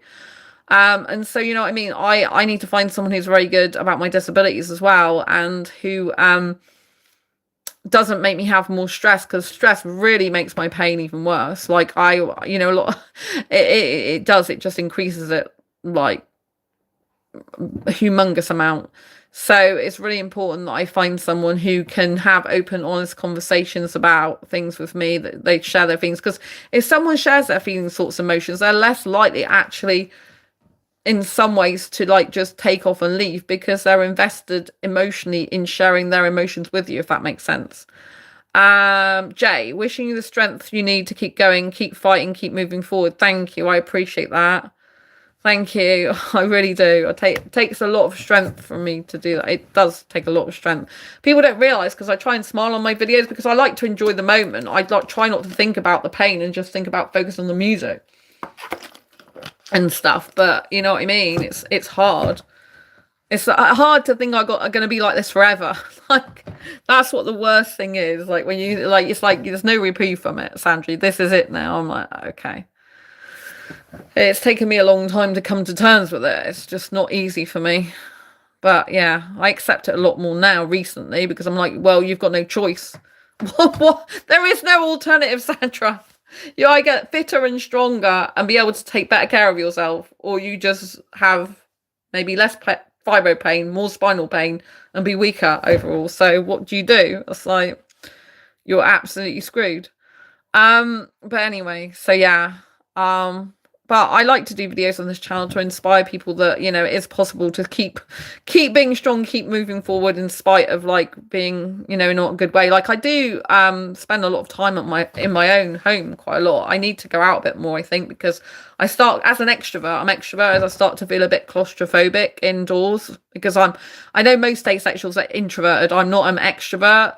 And so I like being around people. I get energy by being around people. If I'm indoors too much on my own, I can end up feeling a bit like lost and a bit out of touch with the world and a bit out of like a bit like not myself, because I like energy. Like when I went out to the cinema, I did a live stream before this one. This is my second live stream, nearly back to back. And I did a review of Tron. So go and watch that if you haven't seen Tron and you don't mind spoilers, or watch it after you've seen Tron. Very good movie. I won't go and spoil it for you here, but it's very good and I highly recommend going to see it. I saw it in 3D. So when I went to the cinema, I felt more in touch with myself and I felt better connected to myself, and I felt happier because I was out, just, you know, out and about. But when I'm indoors too much, I start to feel claustrophobic, like, because it's like I'm too much indoors, I'm not getting my fix outside. So whereas introverts need to be in, you know, they get drained of energy by being around people, I get drained of energy if I spend too much time on my own and not enough out, because I get energy from people, right? They don't suck the energy, they give me energy. But if I don't see people, the energy goes from me and it's like I don't get to recharge it back, because I get my energy from being around people, energy of people. It's really hard to describe if you're not extroverted. But, you know, like with the person I started talking about earlier, the guy that I said I was incompatible with, he was very, very introverted. He hates social media and I love social media. And he, you know, he's very introverted. Like he only likes to go out in little bursts, which is fine. He just needs another introvert to be compatible with him, right? That's nothing wrong with being like that. It's just not suitable for me. Someone who's extrovert, someone who likes to go out, and someone who does, you know, I don't need a guy to be totally the same as me, but I would like a guy to experience things outdoors with me, like go on day trips, for example, for a whole day trip. You know, I tend to find some introverts, they don't like going on a whole day trip. It's too much for them. If I'm going out, I like to be out in the early hours of the morning till late at night. I like to do the whole outdoors thing, relaxing and chilling and just being at one with the aquarium or whatever I'm doing. You know, I don't want to be rushing around there. I want to just chill. I can't chill if I'm like, oh, I can only be here for 2 hours, I've got to get back. You know what I mean? It's no good for me, right? But another introvert would totally get that. I'd be like, oh yeah, we've had enough, fed up. It's enough peopling for today. Let's go back. You know, let's go and chill out and watch really Netflix or whatever. I get that, but I'm not that person. And so if you've got two people that are so different in personalities like that, it's just not going to work. It's not going to be healthy for one or both of you. Do you know what I mean? Because you're both going to be looking at each other like you speak a different language. So, I mean, I have introverted tendencies because I spend most of my time indoors, but I do really need to go out more because I'm starting to feel like I was fine until a couple of days ago. And then I started to feel like I need to go out more. It might be because I did a radio interview. I was on Phonic FM. And the guy afterwards, he invited me out with to meet a couple of his friends. His friends are disabled; they're in wheelchairs. But it was nice to meet them. So he bought me a couple of smoothies, soft, you know, just small smoothies, and I was having that and chatting to them all. So it's really nice. I had some like in-person company, and after that, I started to feel a bit Not immediately after that, but I noticed then later on I started to feel a bit weird. And I think it may be because I do actually really like, being around people. It's important to me. And I was going to meet up in my city, but unfortunately I had someone harassing me there last time. I told him and the time before the time before I told him I wasn't interested. So this is important for asexuals, right? I told him I'm not interested. I like younger guys, but also I'm asexual. And he's like, oh, he invited me back to his place. I'm like, no, I said, I'm like not interested in doing that. And I said that I'm asexual and I don't have sex. And he goes, oh, I'm really lonely and I'm fed up of being on my own. I'm thinking, this is a huge red flag. I'm like thinking, I'm not responsible for the fact he feels lonely and got an itch he wants scratching or whatever he wants to do with it. Do you know what I mean? He's like, oh, I'm better than anyone in this room. I'm like, clearly a huge red flag, right? This guy smokes as well. I've told him I couldn't be with a smoker. I'm interested in younger guys. I said, you'd be better finding someone who's like around the same age as you and who wants the same type of thing as you. I don't want that. And this guy nearly followed me out. The organizer saw it, and this is a meet up before last. And then the organizer saw it. He says, "Oh, we're keeping our eye on him." I said, "I'm worried he's going to be waiting for me because when I went to the toilet, he said, "Oh, I don't want to go off on my own and be out in the rain." And so anyway, the organizer took me around the side to go out, and he was around the front. So anyway, this time I went to the meetup. It was the same meetup, but it was in a different part of the same pub, and he was there. But not only was he there, because I told him I was in Torchwood. I don't know if you know the series Torchwood. It's a spin-off from Doctor Who. And I was in series 1, episode 13. In case you didn't know that, my claim to fame, I got paid acting work. And then the acting agency shut down just after I got that paid job. I was in Cardiff. I was running away from a monster and screaming in Cardiff city centre. And you can still see me on YouTube. I'm in an advert. I was in the trailer. Basically, I say advert, it was a trailer, and I was running away from a monster with a white PVC jacket on. So, and screaming. So that was me, right? And so I told him that at the first meetup because I didn't realise that he wasn't suitable and what type of guy he was. Do you know what I mean? So I was just sharing like I share with, and I was talking to other people at the same time, but he kept basically pushing himself forward to talk to me more than anyone. And so this time when I went there, he was there, and I was thinking, oh my God. And then he was hovering around me, and then he came around where I was sat, stood next to me, but I didn't say anything to him because I thought I'm not interested in him. And then he went round to the other guy who I came in with, because I walked in with a guy because I know this guy from a previous meetup, and he was getting a drink at the bar, and so I got one at the same time. And then this guy, I heard him say, oh, are you with her? And then he was saying on his phone, he held his phone up to me and goes, oh, is that you? And I'm like, no, that's not me. He'd taken this picture off the internet, meant to have been off Torchwood. But he was in a captain's outfit, right? And I didn't understand all night why he's in a captain's outfit. I thought, is it to draw attention to you for me? And then I realised afterwards, of course, Captain Jack Harkness. Right? He was the lead in Torchwood. That's why he was dressed as a captain. But he was following me all night. I had to speak twice to the organiser, and still they haven't taken appropriate action, in my opinion. I walked out in the end because this guy was following me around wherever I went. And he even got other people to like, one guy I was met at the bar, didn't know him. And he goes, I started talking, introducing me. He goes, oh, you're Sandra. There was a guy asking for you earlier. I'm like, and then I was over one side of the room, and this guy came over and said, excuse me, that guy likes you, he just doesn't know how to tell you. I said, I already told him at the last meetup, I'm not interested. I'm asexual. I'm not interested in having a relationship with him. I told him that at the last meetup. And anyway, I said to him, he shouldn't be asking you to ask me this anyway, to do this for him. And I introduced myself. I said, oh, anyway, I'm Sandra. And I talked about asexuality. And then he said, I think my wife's asexual. The aromantic asexual, they're the same thing, aren't they? I said, no, they're not. An aromantic asexual, an aromantic person is someone who lacks romantic attraction. An asexual person is someone who lacks sexual attraction. If someone's aromantic and asexual, they lack romantic attraction and sexual attraction. I said, but I don't lack romantic attraction. I only lack sexual attraction. So, what does Jay say? I've seen that Torchwood. That was a pretty good episode, but that monster was goofy. Jay, did you survive the monster or did you get caught under its shadow? That's a good question. I think I survived it, did I? I just remember it towering over. I mean, that monster was put on afterwards, to be honest. You had to like look up and pretend it was there and scream. So you got told where to look, but the monster was put in afterwards with CGI or whatever. So I think in the program it was like coming over and shadowing, but I was running away from it. I think I got away from it, I think. But it was like I was filmed in 5 clips, but I was only shown in 1 in the end. I was filmed in 5 parts, 5 bits, but I was only shown in 1, and I was shown in the trailer, which I really loved because that advertises the whole episode. But the girl who worked for the owner of the acting agency, she was an actual actress by profession permanently. Like she was in ER and stuff like that, and Casualty, I think, as well, and other things. Right, and she got cut out of the whole thing. They didn't even keep any of her parts in there, as far as I saw.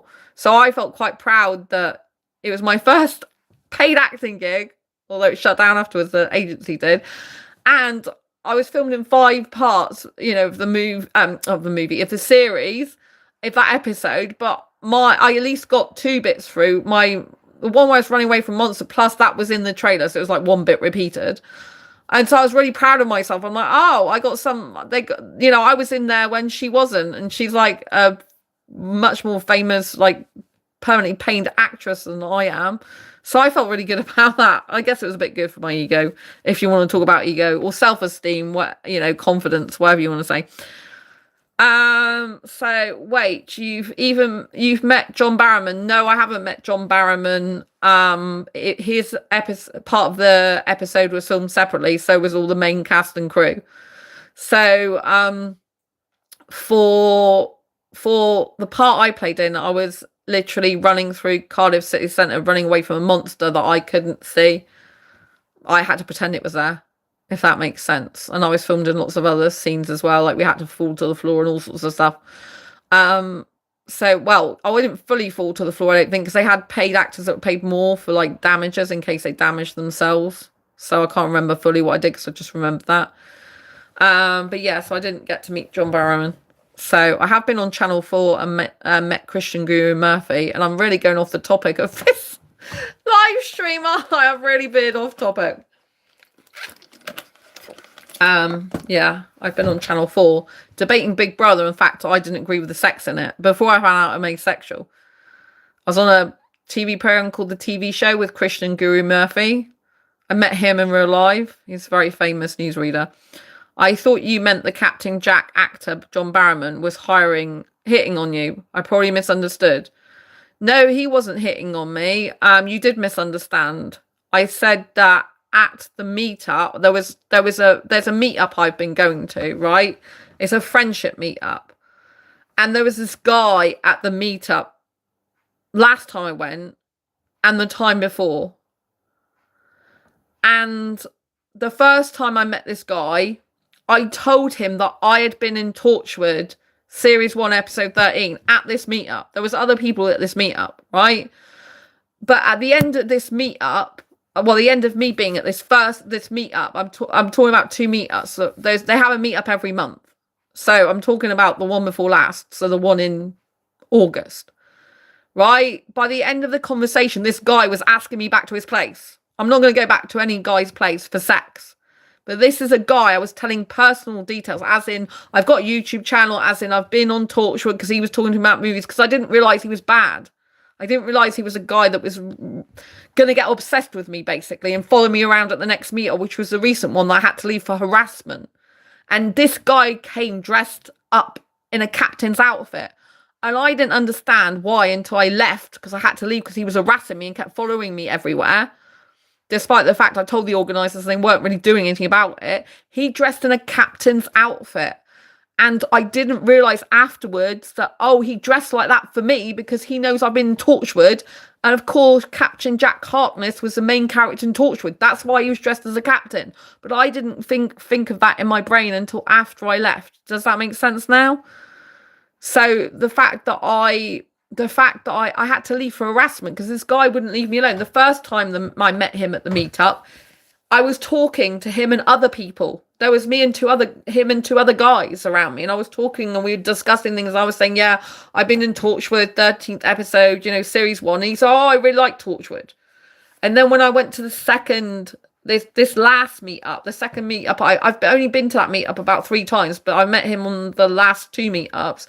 The last meet I went to, I had to leave because he was harassing me. Wherever I went to meet other people, he was following me everywhere.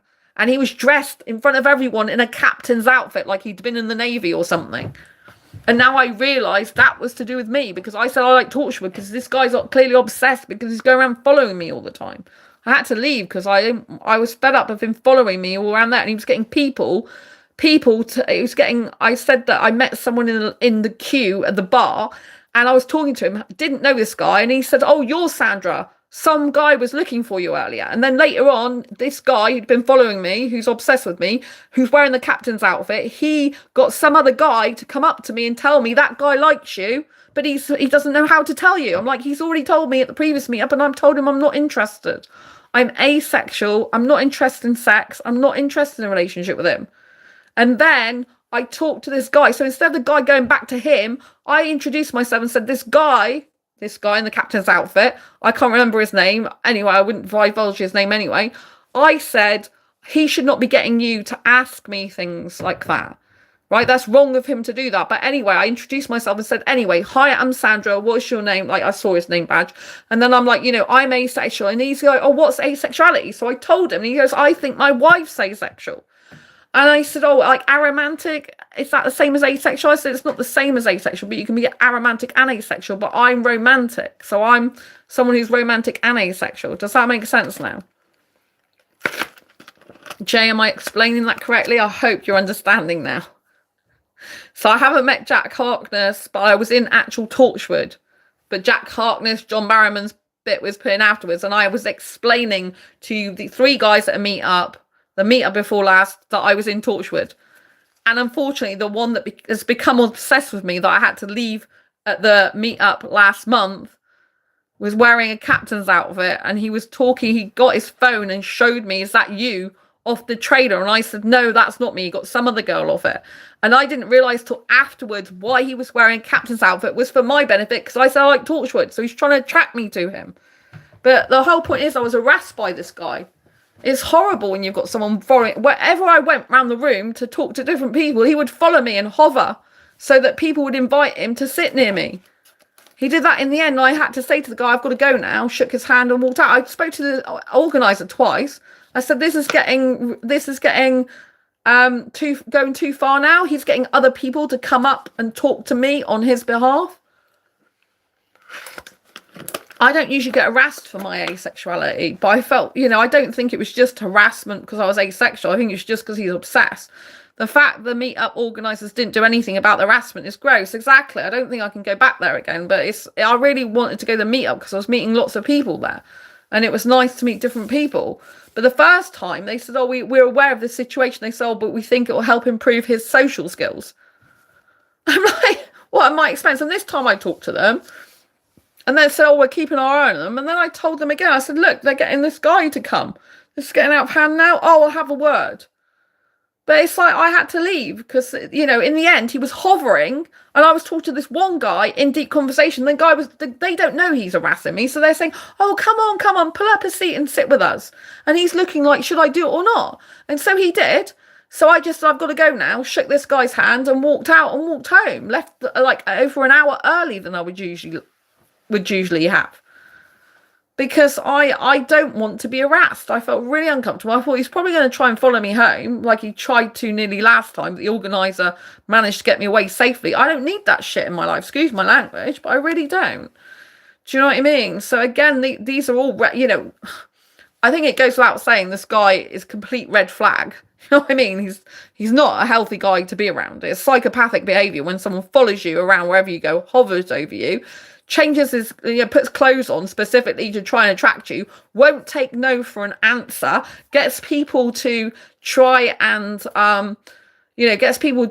do his work for him, like trying to change my mind or make it known, like, because he's after me, interested in me. And then he's asking another guy who I sat with, are you with her? I mean, I've told him I'm not interested. Do you know what I mean? meetup organisers should probably have called the police. Well, they don't. I mean, they do a mental health group as well, and they invite people with loads of different mental health problems, and they seem to think that's acceptable behaviour. What they should do is just say, look, you can't come to these meetups anymore because, this is obsessive behaviour, which is well, it is basically harassment, and we don't want you coming anymore. But they're not saying that to him. Do you know what I mean? They're really not saying that to him. I told my mum about it, and she said, this guy's dangerous. I said, well, he has got psychopathic tendencies, clearly, because it's obsession, complete obsession. When I've said no, no means no. Do you know what I mean? Like, I don't want to go back. I'm pretty sure sexual harassment is a criminal offence. Yeah, but because he hasn't actually said anything sexual to me, they probably wouldn't class it as sexual harassment, would they? Because he hasn't actually done any sex stuff with me. And the first time he just asked me to go back to his place and watch movies with him. He hasn't used the word, I want you to come back home and have sex with me. So, and he wasn't like asking me for sex this time. He was just following me and moving around. Do you know what I mean? Like, it's psychopathic tendencies, basically. And it's horrible. So I don't think I can go back to that meetup again, which is horrible because I actually really liked meeting different people there, but it's got bigger and bigger. There's now like about 100 people that go there. There was only about 40 before. Now it's about 100. So it's like packed. But you're right that sexual harassment can be classed as a criminal offence, but at the end of the day, they would say he hasn't done anything wrong because he hasn't tried to have sex with me, hasn't touched me in sexual places or done anything sexual with me. His harassment as is in following me and doing stuff there. But do you know what I mean? So it's just disgusting. I don't want him anywhere near me, so I'll probably have to not go next time. It's just so uncomfortable for me. Wherever I was going all the way around the room, and he was either trying to sit with me or was just hovering so people would invite him to sit with us. It's just horrible. Do you know what I mean? And I just thought, and then I found someone else who it goes there. He cheated on one of his exes, and I was just like, and then I spoke to another guy, and he was on about, I just bought my place to have women come back for sex. And I was just thinking, oh my God, there's a load of people at these meetups. This meetup is just not good for me. I need to find some better meetups. I go to Tech Exeter meetups. They're great. You know what I mean? I'm going to be going to a Southwest tech meetup as well soon. I haven't booked it up yet, but I'm going to be going there, which is out of my city. So that'll be good for me. I need to put that up. It's AI Southwest. It'll be really good for me and my AI bot book and stuff like that. But do you know what I mean? So, yeah. We've taken a real detour, but I think it's important to say all these red flags and talk about things from an asexual point of view, because obviously, you can't have healthy relationships or friendships with any people who behave like this, or connections with any people who behave in these erratic manners. So, yeah. Where behaviours are not aligned, where things are so difficult and not aligned, you clearly have to leave these people's lives. Do you know what I mean? So this whole video was originally supposed to be about difficult conversations and conflicts. Do you know what I mean? But I've already had a conversation with this guy saying I'm not interested. I don't need to keep telling him I'm not interested, because what he likes to do is get in conversation and not and be in your face all the time, so you can't get away from him very easily. So I purposely was avoiding getting in conversation. So when I said avoidance seems bad earlier, there are times when avoidance seems good, because obviously if you've got someone who's harassing you, you need to make sure that you're not giving them any signs that you are interested in them. And then you need to avoid or leave the situation for your own safety. Do you know what I mean? Which is what I had to do. So yeah, it's just not good. It's very bad that they even allow that, to be honest. The organisers should just be telling him he can't come anymore, but they're not doing that. So they seem to think he has a right to be there and to develop his social skills with people. I'm like, well, he's clearly not doing that. It's harassment. If the organisers can't see that, then it begs the question, are the organisers really as good as I think they are? It begs the question of their integrity, doesn't it, really? Which is a shame. So, yeah, I started going to writing meetup as well. So the first time I had mixed response there, how I felt. And then the last time I got on really well there. So I'll probably go back to the writing meetup again. So, yeah. So, but yeah, I was going to go back quickly to the beginning topic of this conversation, which is, how people deal with conflict, and and differences in relationships are really important to determine the health of the relationships. If we just use the guy that's, I've talked about harassing me, clearly that's not healthy connection or communication. Like if I've said no, he needs to respect that, right? And in any relationship, connection, friendship, you have to have someone who respects you and who listens to you and takes on board what you're saying, and that no does mean no.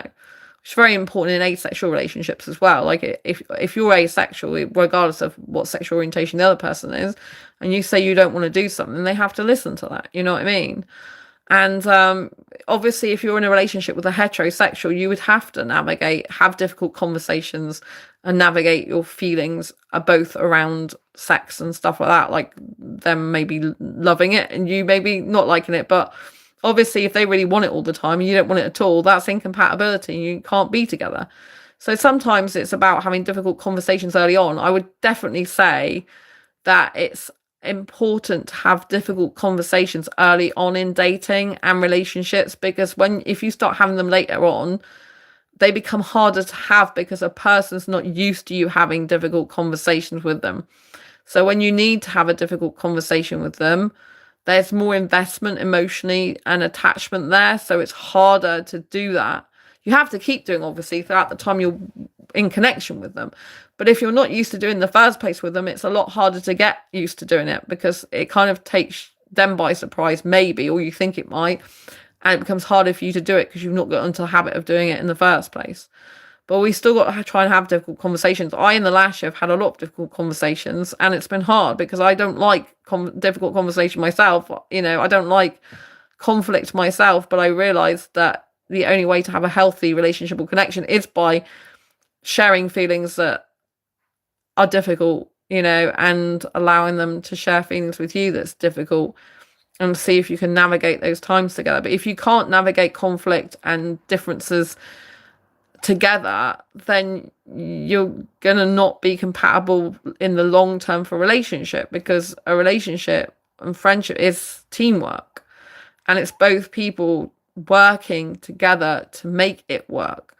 But if one person is aloof, avoidant, shuts down, doesn't want to take part in discussion, share how they feel, doesn't want to take accountability or responsibility, and yet the other person's like trying to fight for the friendship or connection or relationship and trying to be present, share their feelings, share their needs, and opening up, it just ends up being one-sided and imbalanced, and that isn't healthy for either person in the end. It's just not, you have to end up leaving that situation if the person's not going to meet you in the middle. It takes two people to have a relationship or friendship, but you can't be a team player if only one of you is playing. Do you know what I mean? If only one of you is doing most of the emotional work.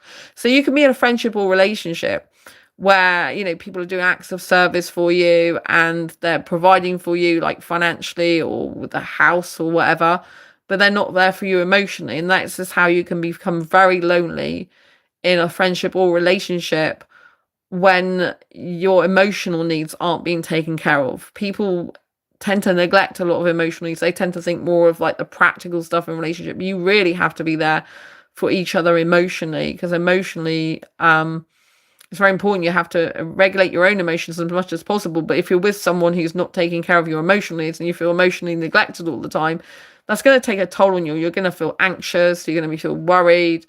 It's going to feel imbalanced, and you're going to be the one that's always trying to repair the relationship, trying to make it right, try to work out and solve problems within it, conflicts yourself. And that isn't fair. You can't have a one-sided friendship or relationship where one person's heavily invested in trying to make it work and the other person isn't. You know what I mean? It just doesn't work. And so it's very important that you find someone who wants to work on a relationship or friendship just as much as you do, and that is willing to share how they feel and try to resolve differences so that you're both as amicably happy with differences as possible.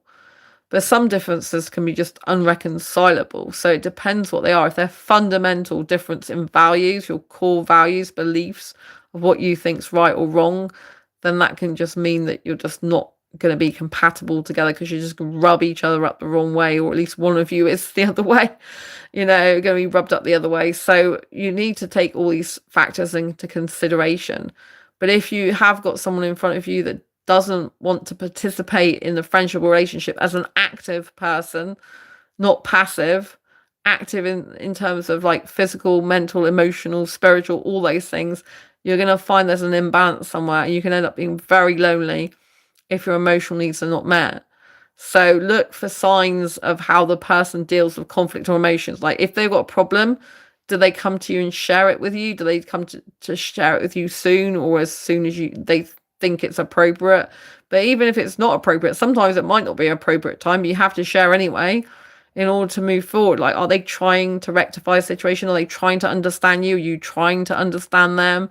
Are they taking accountability and responsibility for their own actions, or are they just like pretending it never happened? Are they gaslighting you? Are they doing something that causes you mental or emotional harm, and then they're pretending that it didn't happen, or they expect you to just forgive them just like that? No, forgiveness takes time. Someone has to prove that their actions are different and they really have different intentions and want to make amends over a long period of time. It's one thing to just say sorry. It's another thing to show sorry and actually be sorry and follow through on that. You can get people who don't say sorry at all, who don't know how to say sorry, not capable of it, right? Because they just don't think they're in the wrong. Their ego's really inflated. Or you can get people who just say sorry but don't really act on it. They're just saying it to pacify you, to please you, rather than actually being genuinely sorry. So you have to see their follow-up actions. Like, are their actions consistent with their sorry? Like, do they change their behavior, or do they just carry on doing the thing that hurt you in the first place? Like, if I'm trying to foster closeness with someone, the last thing I expect them to do is to just ghost me, for example. And then if they come back into my life after ghosting me, then it's like, how can I trust that person again? Because they could just easily do that again. If they can just so easily detach from, especially when they say they're really into me, but all of a sudden they just go off. It's like, well, okay, you didn't want to sort things out. You didn't want to talk to me. Obviously, if someone's been bad, like if someone's abusive, I'm telling you, don't accept that, then you have a right to just leave that person's life. You know what I mean? That they're being bad. You know what I mean? Like, obviously, with the situation with that guy I said who was following me around, I don't owe him anything, right? I owe him an exit, as in I'm leaving, I'm not interested, right? So there are certain circumstances where you have to ghost, block, leave, just like that, right? But if you are trying to build something and you're trying to build a friendship or relationship, then all of a sudden person just goes quiet on you, even if they don't block you, they just go quiet on you. It's like you're flouncing around on your own thinking, what the hell has happened? And they've really got all the power, because they are not willing to come to you and saying, hey, I see you're sad, or I'm feeling sad myself, let's sort this out. There's kind of a really imbalance there. It's like they don't need you as much as you need them, and they don't need to sort it out. You know what I mean? So look for someone in a relationship or friendship who's very open, very honest, can be vulnerable, wants you to share their feelings, is happy to share their own, or tries to share their own as much as possible. Watch for consistency, congruency. Like, are they following through on what they say? Like, say they say, oh, I'll call you tonight. Are they calling you tonight? So I'll send you a text in the morning. Are they texting you in the morning? Or are they just saying they'll do that? Say, oh, I'm really into you, right? But they ghost you when they're into you, or they block you when they're into you, or they don't show. Like, sometimes they're really messaging you loads and the next minute they're not messaging you loads. If you're always on their mind, then they should be consistent with that, right? And obviously there's nuances in the day, but overall they should develop a consistent pattern with you, right? But if you're meant to be like, if it's infatuation, they're just really going for looks and surface level stuff. But if it's genuine care, then they should want to understand how you feel, because they usually, someone who genuinely cares about you doesn't want you to be sad. They don't want you to be miserable. They don't want you to be harboring some thoughts and feelings on your own and keeping things to yourself and not sharing it with them when they could solve the problem or difficulty with you. Right, a good, healthy person will want to try and solve the problem and difficulty with you, rather than you going through it on your own. And they would want to bring their own, share themselves with you and their world and their thoughts and their feelings and their emotions, but they bring that up at the right time. They'd let you have your space to have your say, and they wouldn't throw things back in your face or anything like that. They'd just be willing to listen to you, because they care about you, genuinely care about you. So be very wary of anyone who just comes back into your life and expects you to forgive them, doesn't say sorry, doesn't take accountability, doesn't show their behaviour's changed. If someone comes back and goes, but I really love you, I really find you attractive, it's like, okay, so what? Does that mean you're a good person for me to be in a relationship with or connection with just because you find me attractive? Are you still interested in me? Big deal. Like, so what? There's loads of people that find me attractive or interested in me because I'm attractive. It doesn't make to say they're a good partner for me, make a good relationship person for me, or good team player. That's like superficial, isn't it? It's nice they like my looks, great, but at the end of the day, you can't have a relationship based on looks, and you can't have a healthy, deep, meaningful relationship based on looks. That's usually infatuation if someone's just liking your looks and that's all they're mostly talking about. Do you know what I mean? So I think it's very important to, see how people handle difficulties, differences, and work out if they are fostering connection with you and openness to come together with you through differences. Because if you're having difficult conversations, but you can both actually come together and feel each other's stuff, do you know what I mean? Does that make sense? I noticed my phone went off briefly then. Sorry about that. But you know what I mean? If you can foster like an understanding between each other where you can share your feelings openly and honestly with each other, it can actually bring you closer together. Like if I'm with a guy and he shares some of his feelings, and all of a sudden at other times he doesn't, and then he does, and then he doesn't. It's like a push-pull dynamic. It's like being on a roller coaster ride of emotions, right? What you need to look for is consistency. The person wanting to be in a team with you, the person wanting to work on things with you, the person wanting to discuss things with you, and you be a part of their life and be happy about that, not feel like constricted or restricted or suppressed or repressed or controlled or something. Obviously there are people who are controlling in this world, but sharing feelings with each other is not about control. It's about allowing the other person into your world and space, and for them to feel you and see you and understand you and hear you, which is so important. You need to look for behavioral change if someone's doing something that's hurting you, but you shouldn't be demanding them to be that way in order to stay with you. You know what I mean? So for example, if you've got something in a relationship and it's a deal breaker for you, you have to let that person know, right? Then they have the choice to decide whether they want to do that thing, to be with you or not. If they decide they can't, then you leave that situation, right? So you tell them your standard, you tell them your boundary, and if they can't accept that and live up to that, then you have the right to walk away. You can't say they have to be that way. You have to say that that's what is required in order for you to feel happy, safe, needed, supported, loved, cared about, and understood in a relationship. And if they can't provide that, then you have to be willing to walk away and say, okay, that's fine. We're just not on the same page and we're not suitable for each other. So they've still got the choice of whether they change their behavior or not. But if they don't, the consequence is that you can't be in that situation anymore because it's not healthy for you if it's a deal breaker behavior, right? And situation. So always the other person still has a choice, but they have to understand that, you've got to have boundaries, and they've got to understand that they can't go over those boundaries. And you both should understand what each other's boundaries are. But if their boundary or your boundary makes the other person feel too restricted and they can't be themselves, that's a big issue, which might not be able to be resolved. You just might not be compatible together.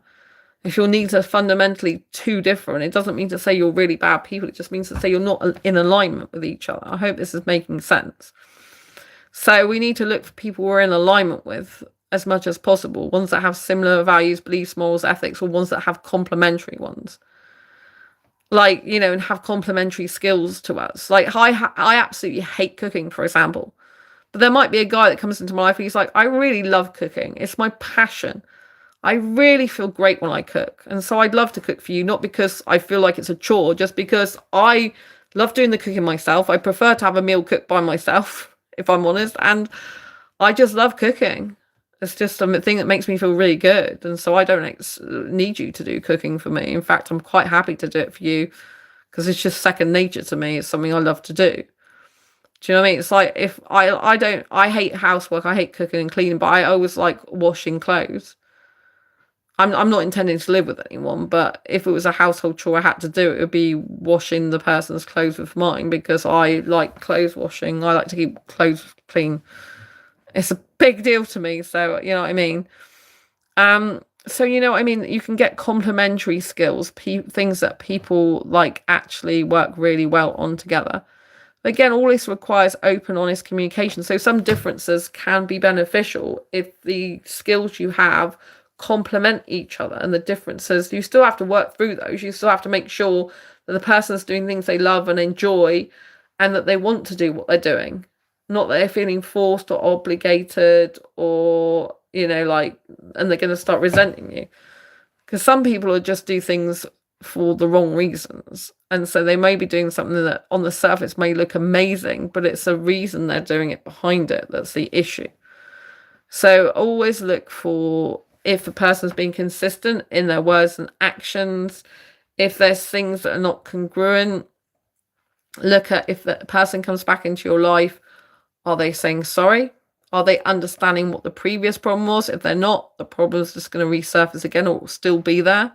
Has anything changed? If nothing's changed between you and them, and they come back into your life after there was major problems and that's why you split up, nothing's changed. There's no point in going back into a relationship with someone, even if they say they love you, if nothing's changed, because you're going to have the same problems over and over again and just hurt each other. You're better off saying, look, we're just not compatible. I loved you or whatever, but we need to move on. Our hearts need to be with someone else. And that's another reason why I block sometimes, because if I've got an ex, I don't want to still be in contact with him if, you know, if I need to move on from him and he needs to move on from me. Or if I'm attracted to some guy online, like I told you about an Indian guy who found me on Instagram, right? I did have some attraction for him. I could tell he had some attraction for me. We only just started talking, but I could tell that we'd become more and more attracted or attached to each other if we carried on the conversation. He liked watching porn.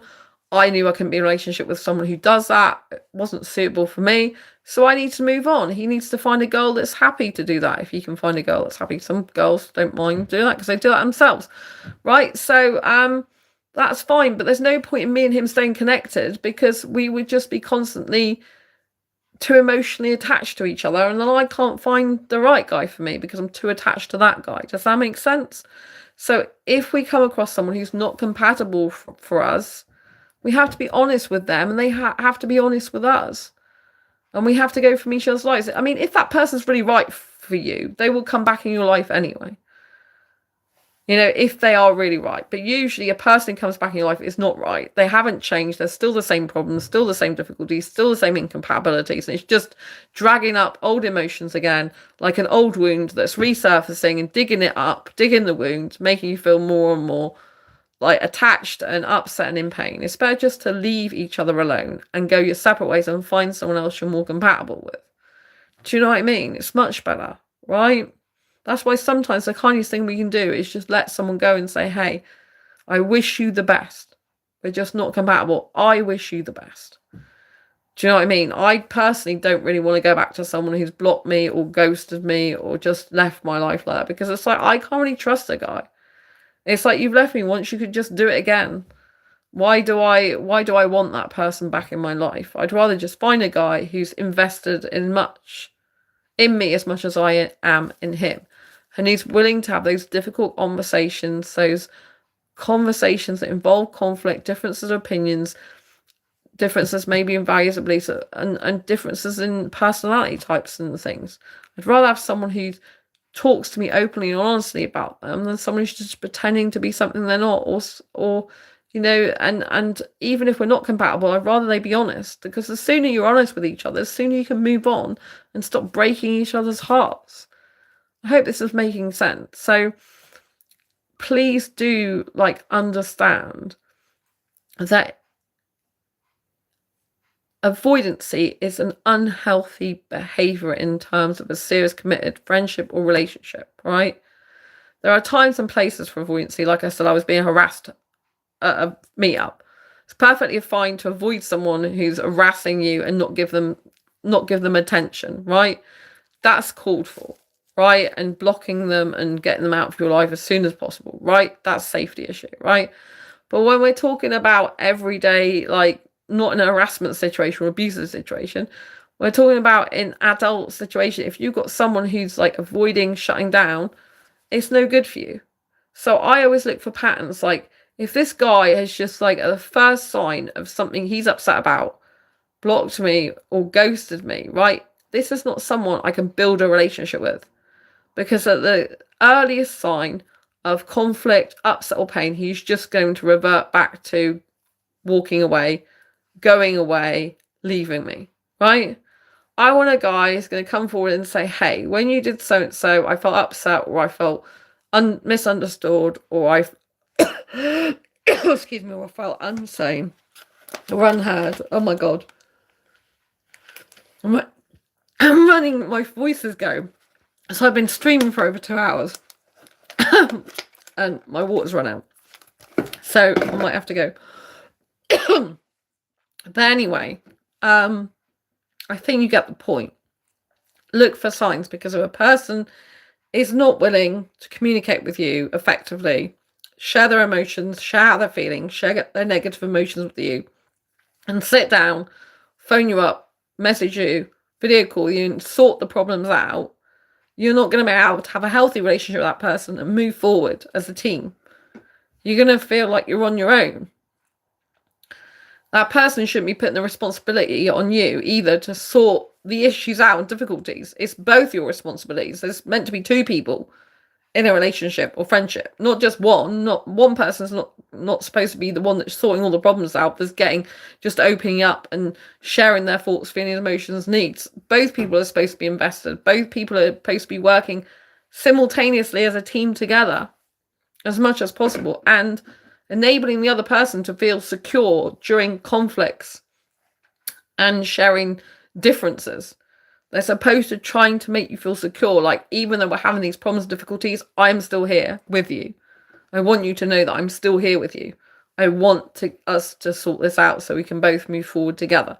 How can we achieve this together? How can we work it out so we're both happy? How can we do this together? Do you know what I mean? And you're moving forward as a team, right? So please do look for these signs that someone's wanting to avoid conflict. They're not wanting to address the situation. They're not taking accountability or responsibility. They're not coming and saying, look, I'm sorry I did this, or sorry I said this, sorry I treated you this way, sorry I upset you, or, sorry I took that action, I realize that's not good of me. Let me rectify their situation, you know what I mean? If they're not taking accountability, responsibility, and they're putting accountability and responsibility on you, or they're just acting like it didn't really happen, or even if it did happen, they're not addressing the problem as a whole, that's not going to be good for you. Sometimes it might take days to get through a problem together, right?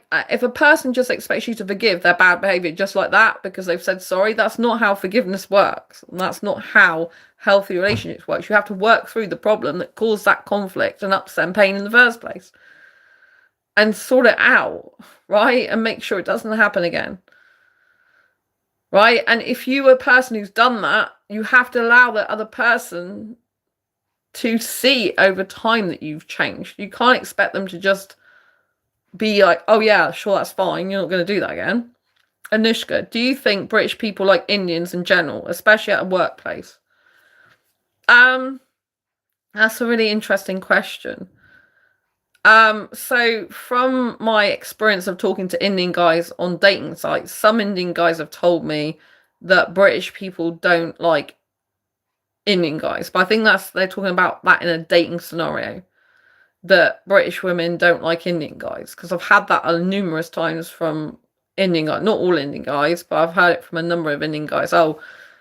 Oh, you're different because a lot of women, they just don't like Indian guys. I think it's because some Indian guys have got a real bad reputation for being very kind of creepy or sexual, overly sexual, over needy and all this lot.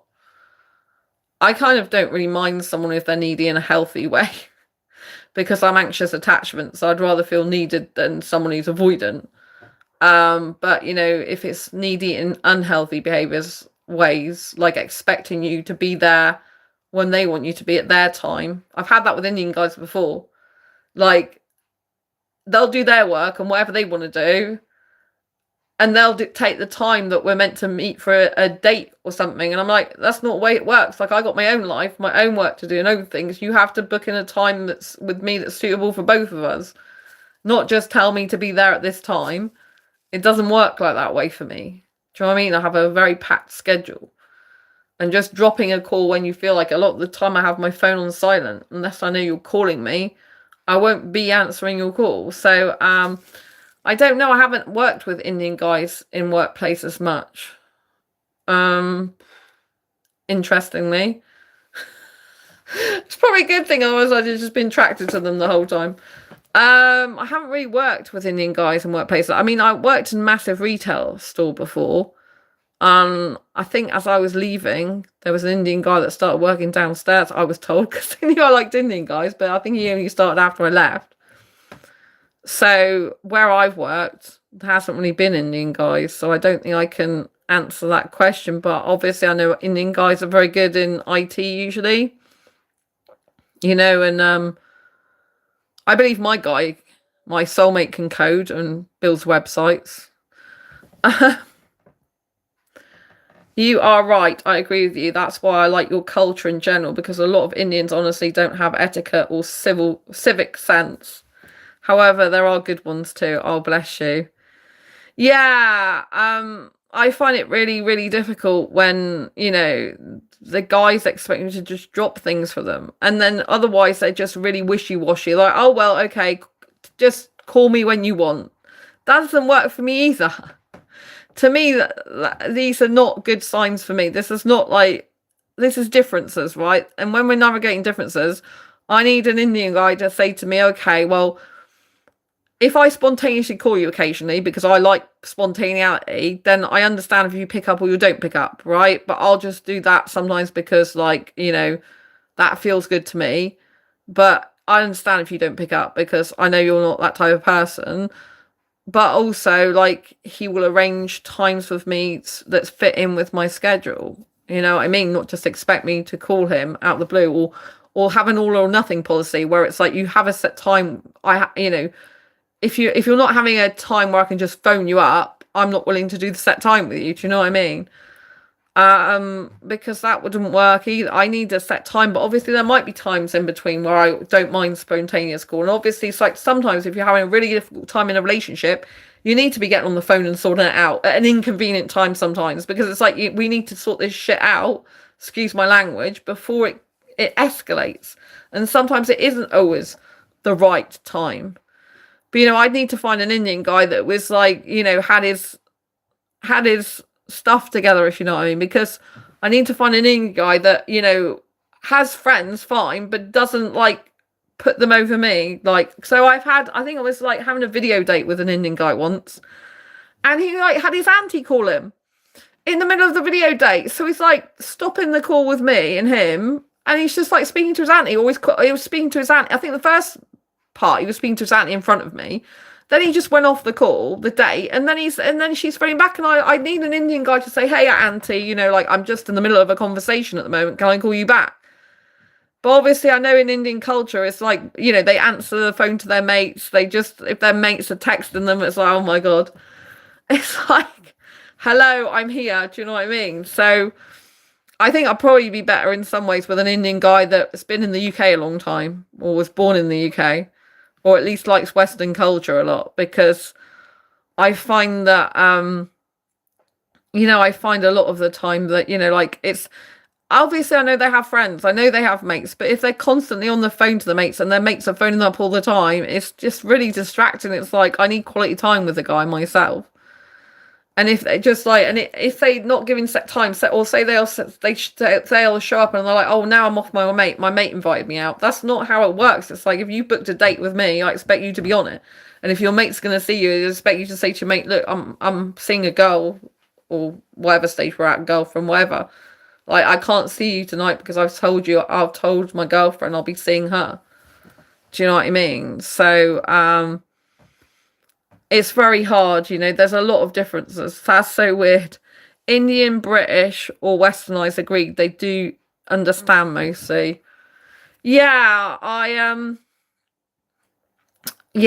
think it would be good for me if I could find someone. I mean, I dated 4 guys off Facebook dating in real life, right? When I say dated, like so I changed that. I met 4 guys in person off Facebook dating. The last one being my Indian ex, and unfortunately, all of the 4 guys lied to me, including the Indian ex, right?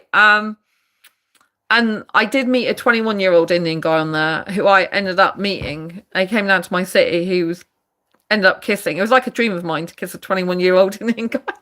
But unfortunately, he wasn't a very healthy guy. You know what I mean? He was very avoidant in the end. And he actually kept coming on my YouTube and creating different accounts. And he kept coming on my business pages and all sorts, saying he was interested in me and then making out he wasn't. So, it's very, very avoidant and not good for me. I can't remember where I was going with that, but there was a point to me telling you that. Oh yeah, but the point was that he was British born, but he was no good either. You like Bollywood. Do you know this actor called Horrific Roshan? Honestly, you should check him out. He's considered to be one of the most good-looking men in the world. Oh my god, if he's got a beard, I probably wouldn't. I like younger guys. I like Varun off... let me have a look at him on my computer. I like Varun of Street Dancer 3D. When he's got a clean-shaven face. I'm going to my computer now. I'm going to Google what you said. Right, let's have a look. That's a weird name, isn't it? I usually like Indian names, though. It's just like a very interesting name. Oh, right, okay. Oh, him. I like him in the movies, but I don't like this facial hair. It's horrible. I like him clean shaven. I don't like this. And he's old for me anyway, too old. He's older than I am.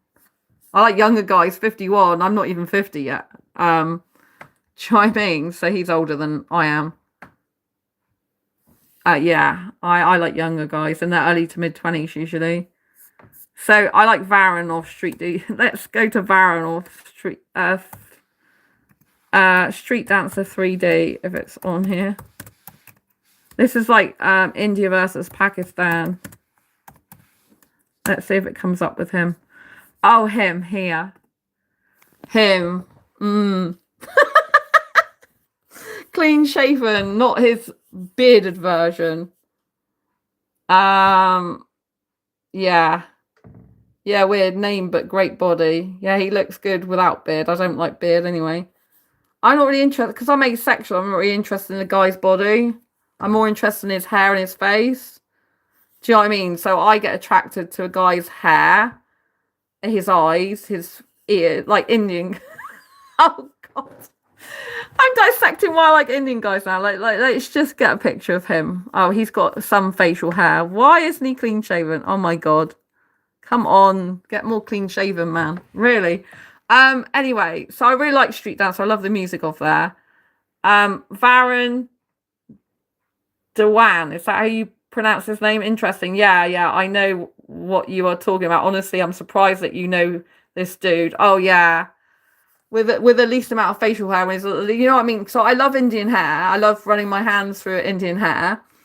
And I like when a guy's got no chest hair. And I like, street dance. I love street dance. I love the clothes. I love street clothes. Do you know what I mean? I get attracted to 2 looks, a guy in a suit and a guy in streetwear. I really think it's great. So, yes. I hope this is making sense. So yeah, I like him when he's basically got obviously he's got some stubble, which isn't great. But yeah, he's really good in street dance. So I love these music as well. You know what I mean? I can't play music because I'll get YouTube be like, you can't use copyrighted music for more than a minute in any of your videos. You'll get a strike, like a warning or whatever, or the video will disappear. But anyway, there he is in Street Dancer 3D. Yes. So I like him. He's really good looking when he's not got facial hair. But I like really young baby face looking guys. Do you know what I mean? I don't like the typical hairy, manly guys. But the actor you said, I have seen him in some movies before, and when he's not having facial hair, he's quite nice, but not as good looking as Varun. I like Varun a lot. Look, he looks really good there. I love Indian hair. Look, Indian guys' hair is beautiful, and then their frame. Although I usually don't go for muscly guys. I usually like skinny guys, interestingly, even though I'm not skinny myself. But the last Indian guy I kissed, the one at the quayside that I happened to just unexpectedly meet, like some romantic movie. Yeah, he did have a beard, like I said, and I don't usually get attracted to guys with beards, but he had like a baby face under the beard. But I've seen him at Bollywood Party, I think. That's how I got talking to him. I recently watched that show on Netflix called Monster, the Ed Gein story, and I really love the acting of Charlie Hunnam, and I didn't know he's actually English. I think he's from Newcastle. Oh, right, okay. I haven't watched that. I've not got Netflix. I've only got Disney Plus. If it's anything to do with horror, I avoid a horror like The Play. I said about not being avoidant, but I don't like horror, so I don't watch what I don't like because it's bad for my mind, personally. A lot of asexuals love horror, I don't. But, yeah. So, when I'm talking about Indian guys, I get so excited. I'm like, oh my God. I have to calm myself down. It's so bad. So bad, but it's so good at the same time. Oh, that's what I was going to say. The Indian guy that I kissed at the quayside, he was... he could lift me up in the air to kiss him. Twice he did that. And I was shocked because I'm not a skinny girl.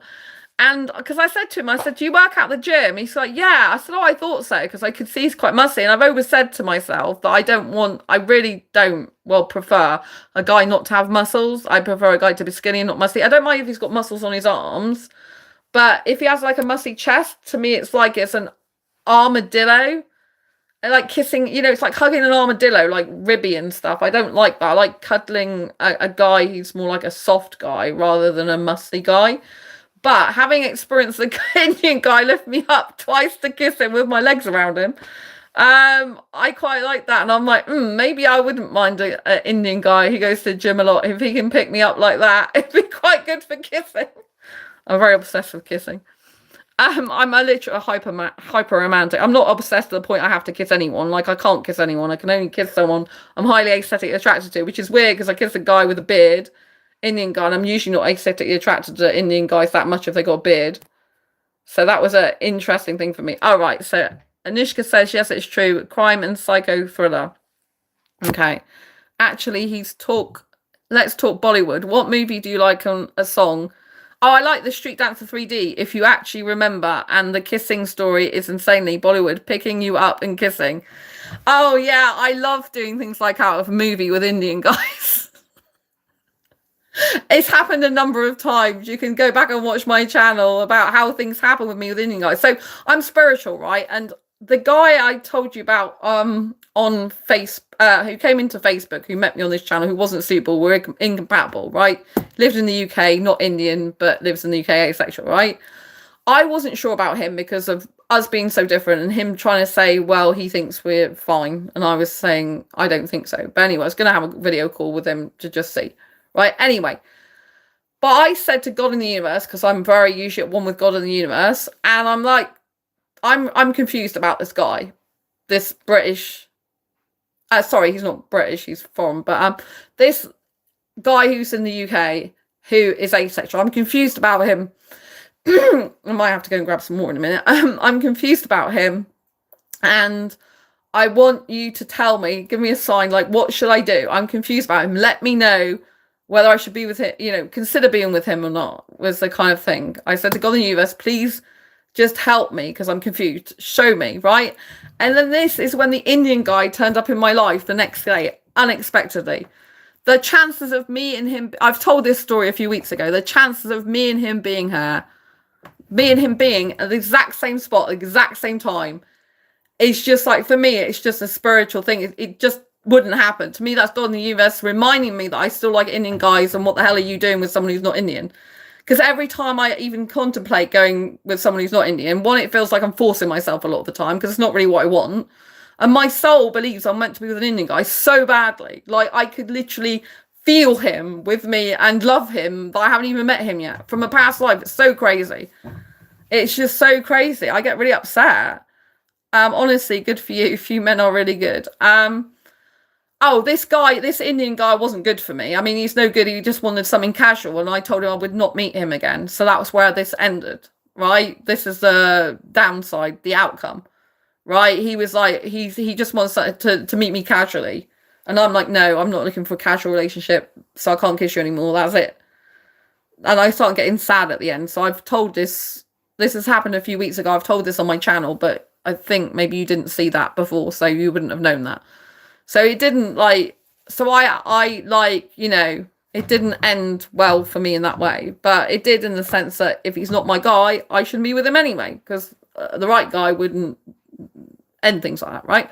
Well, obviously I walked away because he said, oh, you can meet me here next week and we can do the same thing. I'm like, no. He's like, I can buy you whatever you want, like drinks, food. I'm like, no. I'm not looking for something casual. I'm looking for a serious relationship with the right guy, right? So that was it. But in the lead up to that, it was God in the universe as a way of saying that I'm meant to be with an Indian guy and reminding me of the aliveness I feel when I'm with a younger Indian guy, because that's who I'm meant to be with. So for me, that was my answer, that actually, Sandra, you're meant to be with an Indian guy. Remember that. And he reminded me, God in the universe, I think God is a he to me, reminded me that that's who I'm meant to be with, because the likelihood of him being there at that time is just virtually impossible of all the people, right? Because I went to the cinema that day.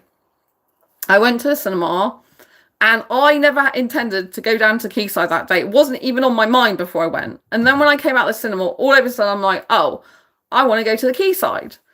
And then I'm like, but it's quite a way to go. And I had to get back later for the video call. Plus, I was meant to have an appointment that day with, I bought a Moose Method program, which I haven't really done yet, because I don't know what movements I can do with it because of my injuries, right?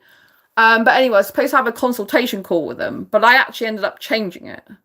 But I didn't change it at this point. I changed it when I saw the Indian guy. So anyway, at this point, I was due to have a phone call at 3 and a video call at like 7, right?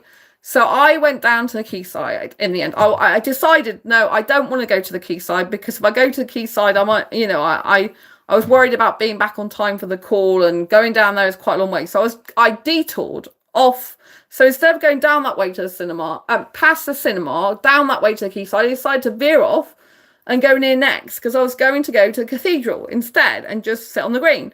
Then I'm like, no, I've decided I'm going to Quayside after all. So I went back and then went down that place and went to the Quayside, right? And I didn't just go to the normal place I go in the Quayside. I went further than I usually go. And I recorded some videos. You can see them on this channel. I was literally doing loads of shorts videos, jumping up and down the air, singing, dancing out in the middle of in these stones. It's where there's these stones, right? And there's these 3 stones, these circular stones, but they look like sundials, but without the sundial bits on them. And so I was sat on one of these, and then this Indian guy pulls up with his bicycle and sits on the other one. So there's one between us. And then I thought I recognised him from one of the Bollywood parties I went to. I recognised his face. And then I said to him, oh, haven't I seen you at a Bollywood party before? I don't even know if I did, because he didn't fully answer that. And then I said, and then I just started talking to him like that, because I'm very good at getting in conversation with guys. I never have a problem with that usually. Especially because in my mind was like, this is an Indian guy, Sandra. What is the likelihood of this Indian guy being exactly the same place as you and exactly the same time as you, when you weren't even going to originally come to the Quayside? You were just going to go to the cinema or go home. Then you had a detour because you decided you were going to go to the Cathedral Green. And then you decided, no, you're going to go to Quayside after all. And you've gone further than you ever usually go most of the time. I've been that way before, but it's normally more than I'd ever go in those days. I happen to be on a secluded area with these stones. There's like 3 stones. It's a secluded area, right? and it's further up the quayside, and it's like the likelihood of me and him being exactly the same spot, exactly the same time, is not normal, right? For me, because I'm very spiritual, this is a sign from God in the universe. It's a sign to remind me of how being with an Indian guy makes me feel when I'm with an Indian guy, especially who really loves what I do, like physically in terms of kissing. So although he wasn't the right guy for me, I felt so alive because when I was kissing him and I was stroking his hair, he was loving every single bit of my kissing, every single bit of my fingers running through his hair. He was loved physically being with me. And so although he wasn't the right guy for me, what that showed me is I feel alive when I'm with a guy who is really like the type of guy I'm interested in, although I don't want a beard, right? But and who I feel so connected to, because even though I haven't met this guy, I think I met him at a Bollywood party before, but not to talk to, just to see from afar with his mates. Because I'm spiritual, I have this instant connection with Indian guys. It's really weird. It's like I've known them all my life. I must have known a lot. Maybe I've been with more than one Indian guy in a past life or something. Maybe I've been with a whole family of Indians, or maybe I don't know, had a bunch of community Indians around me or something before. I don't know, but anyway. And I just know it's impossible, really, for me and him to be in the same space at exactly the same time, especially with the detours. In fact, I wasn't even going to go in there in the first place. So what I learned is, because I've had an Indian guy before in the past, and when I put my hands through his hair, it's like, it's like, oh, that's kind of enough now, and he gets irritated by it. But when I was putting my fingers through his hair, I'm like, do you like that? She's like, yeah, I love it, like, just do it. And so to have an Indian guy that laps up the type of affection I love to give made me feel so good. And the fact I was kissing, he couldn't stop kissing me. He just wanted me to keep kissing. And eventually, 3/4 of the way through, I said, I'm actually a hyper kisser. He'd go, well, kiss me more then. He's like, make sure. He wanted me to kiss him right far down his mouth. I'm like, oh my God, I was nearly touching his tonsils. I really love kissing. This is not normal for asexuals. I'd just let you know this. Most asexuals don't love much kissing, and they certainly don't like tongue kissing. Right? This is where I don't really fit into the norms of asexuality, because I don't experience any sexual attraction. I can feel highly aroused over kissing, but not sex. I'm not interested in sex. Even though I was kissing him loads, I have no feelings of wanting sex at all. I just wanted to keep kissing him. Apart from when the very end, when his beard was really getting bristly on my face. Then it was hurting me. And I started to feel a bit sad at the end. So I stopped, obviously, then. But what I'm trying to say is to have a guy lap up my kissing, love my hyper kisses, be really receptive to it, and the hands through the hair and stroking his arms, everything like that. The physicality, we're very, very physically compatible with each other. And to have, it all feels vibrant, energetic, and really good. The energy is so good between me and him. So that reminded me of the fact that this is what you really want, Sandra. You want to be with an Indian guy, not this guy, but another Indian guy who's the right guy for you, who literally laps up the type of affection you love to give and craves it and wants it more and more and more, so that you feel really well matched. Not someone you have a guy going, oh, don't like touch my hair, or you can touch it partly, but you can't touch it here, and you're messing it up and all this lot. I want a guy who wants me to put my hand through his hair and run them through his hair, you know what I mean? Who laps it up, who loves being like, holding hands. He was really romantic. He kept going on about how romantic he is. I'm a hyper romantic, but I didn't tell him I was a hyper romantic. But he was just like, oh, he's just going, oh, this is so romantic, isn't it? This is so romantic. He was seeing girls. I knew he was interested in kissing me, but he didn't say it first of all. I was pretending I didn't know. He goes, look at those couple kissing, because it's so romantic, isn't it? I'm like, oh yeah. That was before I was kissing him. Right, but I had to be aware that, in fact, I might never see this guy again, because he might not want a relationship, which a lot of Indian guys don't. So I've had to train myself to get used to that, which is hard. But the fact that it made me feel so alive and so appreciated for being me, the type of kissing I love to do, the closeness, the holding hands as well. It's really weird at the end. It was so difficult. That's why I got a bit emotional and upset, because at the end, he was just had his arm like round me. I was just looking at the sky together and was holding my hand, which was really romantic. It was not really like a physically kissing at that point. And I felt so loved by him, even though he didn't love me, obviously. But I felt loved by him in that moment. And that's what started to make me a bit upset. And I told him I'm starting to get upset now. I'm starting to cry a little bit.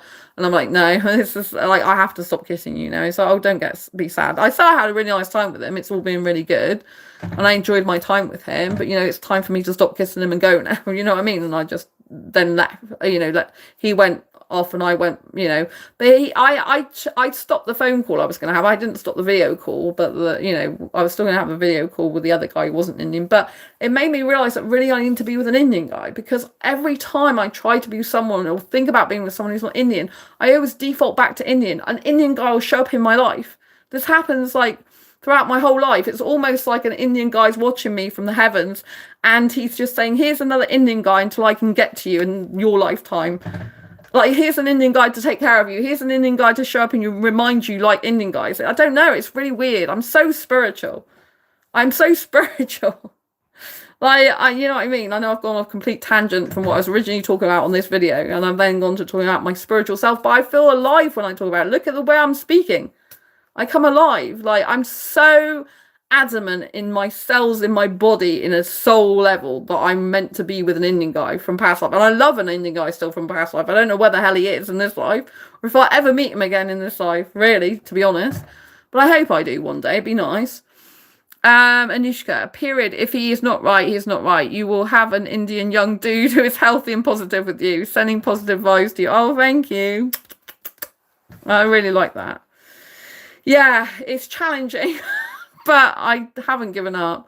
Every time I even try to give up, I don't really give up. Do you know what I mean? It's always like I default back. Always. It's hard because, like, I know, like, I have to be open to other people, but even if Pakistani guys come close, but they're not the same as Indian guys. Indian guys have a different aura about them. So Pakistani guys are like the next best thing, but they're second to Indian guys. I like Bangladeshi guys as well. Middle Eastern, Sri Lankan guys, they look quite Indian, don't they? A lot of Sri Lankan guys. So do you know what I mean? And guys that look Indian as well, I like. But I always default back to an actual Indian guy, like an Indian guy's aura. Like, I have up to 8 asexual attractions, and an Indian guy so far is the one that fits the most of those attractions and could possibly fit all of them, although I don't expect a guy to fit all of them.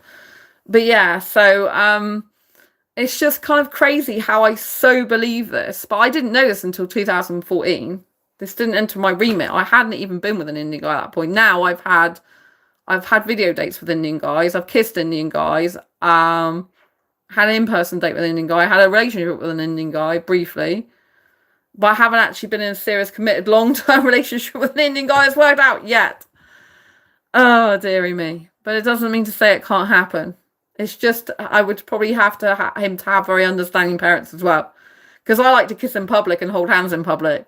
And that is another thing that most Indian guys can't do. It's like, I can't let my mother see it. If I go back to India, I'll be like a frowned on in the family for doing something like that. I can't possibly do that. I'm like, oh my God.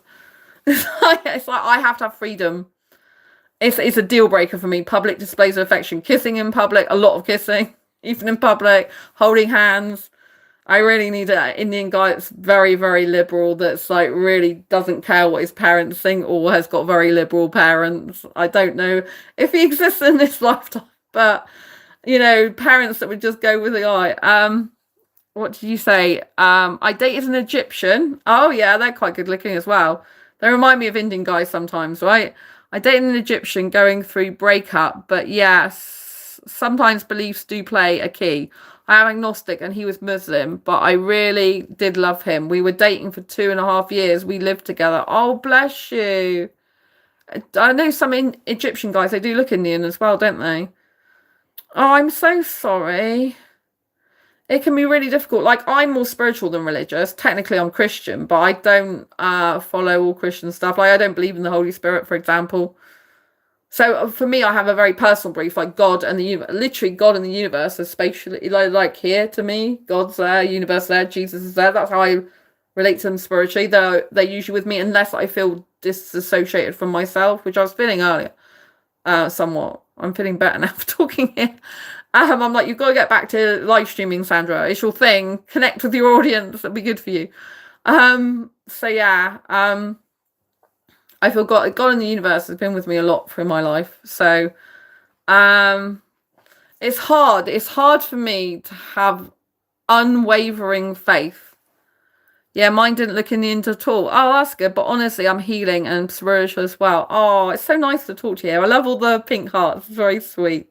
I'm sending love to you. as well. It's good that you live in UK. You never know, we might cross paths one day. Being being, being that you're Indian. Yeah. So you don't know anyone who's suitable for me that's Indian to you on your travels? Oh dear me, it's hard. It's really hard, but I don't totally give up. But I'm like, am I ever going to meet this guy? Alan, it's UK too. Oh, hello, Alan. Nice to see you. We very much veered off the original topic of this conversation, but I think everything works out well in the end. I kind of do go off topic in my live streams. I think it's kind of like good to veer off into different realms because I think, live streams are a chat. Anushka, no, if I know, I will let you know. If I see some Indian dudes, yeah, but most of them won't be fitting my criteria. Do you not want marriage? Because I don't want marriage. I'll be like, no, I definitely want marriage. And most of them have arranged marriage. I know some of them have a love marriage, don't they? But yeah, I don't really go for marriage. Years ago I used to be engaged, but then I'm like, no. But yeah, so it's really weird. It's a very difficult being very spiritual, believing something so strongly that you can feel it and it not actually being part of this reality. Do you know what I mean? Like, believing like it's a past life and loving someone for a past life that I don't yet know if I ever will meet in this life. But I do like my single life as well. I do try and pack my single life full of lots of good stuff. So I'm all about self-love and self-care, which is really important, which is why I like dating myself at the cinema. I usually go every Sunday to the cinema and self-date, but I didn't go last weekend because I don't know if you know, but I'm been nominated for 2 awards. I'm through to the final now for the Women's Business Awards.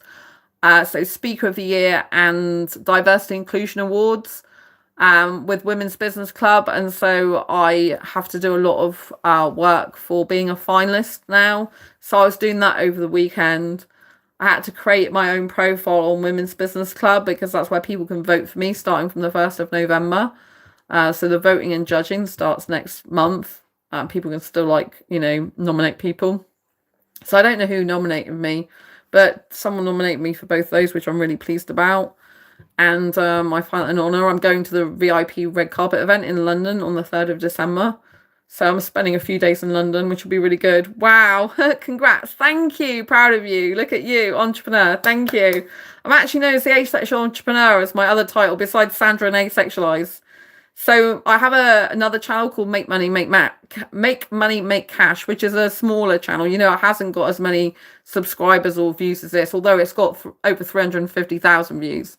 And, I'm known as the Asexual Entrepreneur over there because I like to bring asexuality into everything. And I've been in the entrepreneur space since 2012, actually. Entrepreneurship changed my life for the better forever, actually. So I've spoken at Oxford University for Blue Talks. I've spoken at the UK Asexuality Conference. That was in 2018. I did 2 talks there. One was about how to arrange an asexual meetup. The other one was about dating relationships it was about relationships, actually. I was on the relationships discussion panel. So yeah, that's on this channel. Both of those are on the channel. And Be and Become Summit, I opened the Be and Become Summit up. I've been on loads of podcasts, and I've been on the BBC Radio as well, Jeremy Vine's show talking about asexuality, and I've been on lots of shows, Lifeology Radio, Live with the Famous Dr. Al. I've been on that show as well, and loads and loads of different shows, which I'm really grateful for. So, and I do this channel, this channel hit 1 million views on the 23rd of December last year. And since then, it's gone over another 450,000 views. So in less than a year, I've got over 450,000 views, more over the 1 million. So I've seen phenomenal growth on this channel this year, but I do a lot of mixture of different stuff, asexual education, entertainment, information and lifestyle vlogs a lot of the time, plus the chat shows. Haven't been able to do as many of these shows recently because of how busy I've been. But yeah, it's really good to be here. So yeah, but I just find it's hard when you believe something so strongly, but you can't see it in reality yet. But I think we have to keep the faith, you know what I mean? And we have to look for people who can be healthy with us and, who can take responsibility, accountability, share feelings, say if a problem's on their mind, because there's far less chance of someone like leaving your life if they're actually willing to have open, honest discussions about how they're feeling, rather than suppress and repress their feelings and discuss problems and issues that come up, like, you know, like a team player. It's going to be a lot better to have that type of person than someone who doesn't want to deal with conflict, because someone who's not dealing with conflict really is thinking things in their head anyway. They're just not telling you. And if they've got problems, they're just building up on resentment and stuff. So it's not very good. So, you know, I see my Indian guy as 23 actually. Short, dark hair, clean shaven, into IT, builds websites, very strong, very stable, very sturdy, very steadfast. What's your name actually? I will check out those podcasts and discussions. Oh, my name's Sandra Bellamy. Like, this is my book. So I'm a published author on my own book publishing imprint as well. This is my first asexual book I wrote, called Asexual Perspectives, 47 Asexual Stories. Love, Open Sex, a celebration of asexual diversity. So Sandra Bellamy's the name. Oh, you probably can't see it. It probably looks backwards, doesn't it? But yeah, Sandra Bellamy's my name. I have got a lot of the interviews I've done on this channel. But yeah, you can Google my name, Sandra Bellamy, or Asexualise, or both. I come up quite a lot all over the place. Honestly, congrats. Asexual are unrepresented though, so I'm happy that you are representing a community. Oh, thank you. Yeah, there are Indian asexuals, and there's a group online called Indian Asexuals. But I haven't, you know, met anyone suitable there for me. So most Indian guys are asexual or in India. I've only met two Indian asexual guys, and they weren't interested in a relationship. Like, one was like age was a factor. You know, they have to have a certain age, and I'm obviously an older girl and I like younger guys. And then the other guy just wasn't interested at all. So that was like my situation with asexual guys. So yeah, like the guy last year, the Indian guy I was with last year, he wasn't asexual, he was heterosexual. So, you know, it's harder. And I need to find a guy that's openly asexual, or okay about being with an asexual girl, and him, you know, sharing that, because I want him to occasionally appear on my channel with me and social media, and I won't. I'm very sharing, you know, I'm very like a person who shares and open, so I don't want to be with a guy who's like, oh, you can't tell anyone I'm asexual and we have to keep our relationship a secret. I'm not interested in that. Like, I'd rather be single forever. So yeah, so Sandra Bellington, I wrote this one as well. Actually, in this one, I talk about an Indian guy. In Diary Confessions of a Hyper-Romantic Asexual, 78 Life Lessons to Asexual Life, I talk about Indian guys. There is one British guy I talk about in this, but there was a guy I met in my city who was Indian, who I thought might be my soulmate, but then I realised he was interested in another girl, and he wasn't a healthy guy. He thought that, like, saying thank you was not good, for example. Like, I bought him a drink and he didn't even say thanks and stuff like that. So, and he thought like appreciation was like a chore and something that is not good. So he wasn't good anyway. He had severe mental health difficulties that were not good. They were dangerous, if you know what I mean, that I found out. He'd been taken by police and stuff before. So anyway, I don't want to go into all that, but the book tells the story. It's actually, you know, this is a blurb. So it's like, Sandra Bellamy, a self-confessed hyper-romantic asexual, believes she has psychic abilities. This is true. This is my real life story. Convinced she has an Indian soulmate from a past life who she's been trying to find in this one since 2014. Sandra prays to see him, but all is not as it seems. This is like the premise of the book. That's the reason I wrote the book, because I met this guy.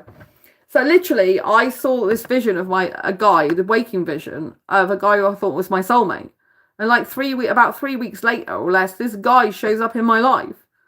I met him at the cinema, but I didn't realise it was him at first, out of my waking vision, because he had facial hair, long hair and facial hair. And then when I saw him on his Instagram, I'm like, that's a guy out of my waking vision. He's the same guy, but he turned out not to be the right guy. He was in love with a girl back from his country, but never wanted to leave the UK. And like I said, his mental health was like it was bad to the point where it wasn't healthy.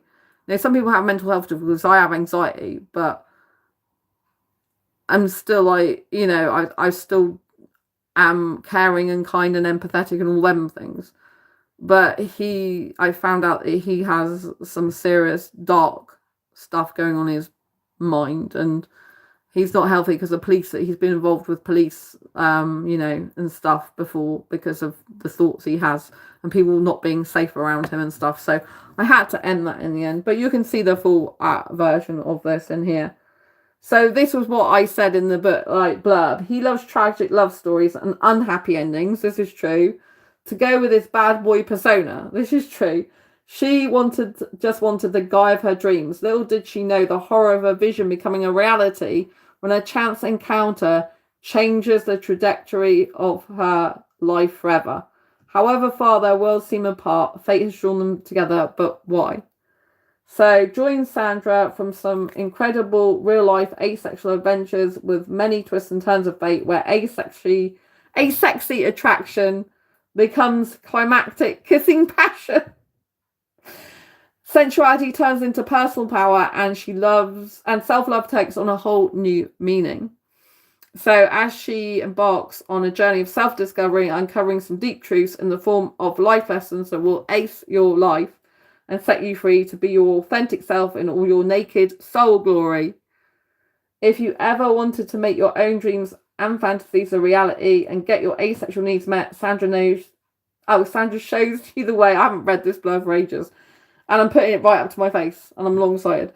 Sandra shows you the way, giving a whole new meaning to love, affection, and human connection. It's a really good book, actually. The life lessons are really great in it. But yes, it was a time when I met the guy, but there was more than him in it. There's an Indian guy who approached me in a nightclub in Oxford University when I was doing my Oxford University talk. I was doing a talk at Oxford University for Blue Talks. But I went to a club there at night after my talk, and it was an Indian guy who was attracted to me. He was in the corner of the room and saw me, and it tells the whole story of that in here as well. So there's like a couple of Indian guys in here, and plus there's another one.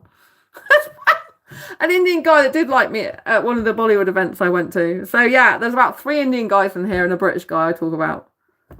It's very personal because it's a real life diary. It's very, very, very personal. Controversial as well, I would say.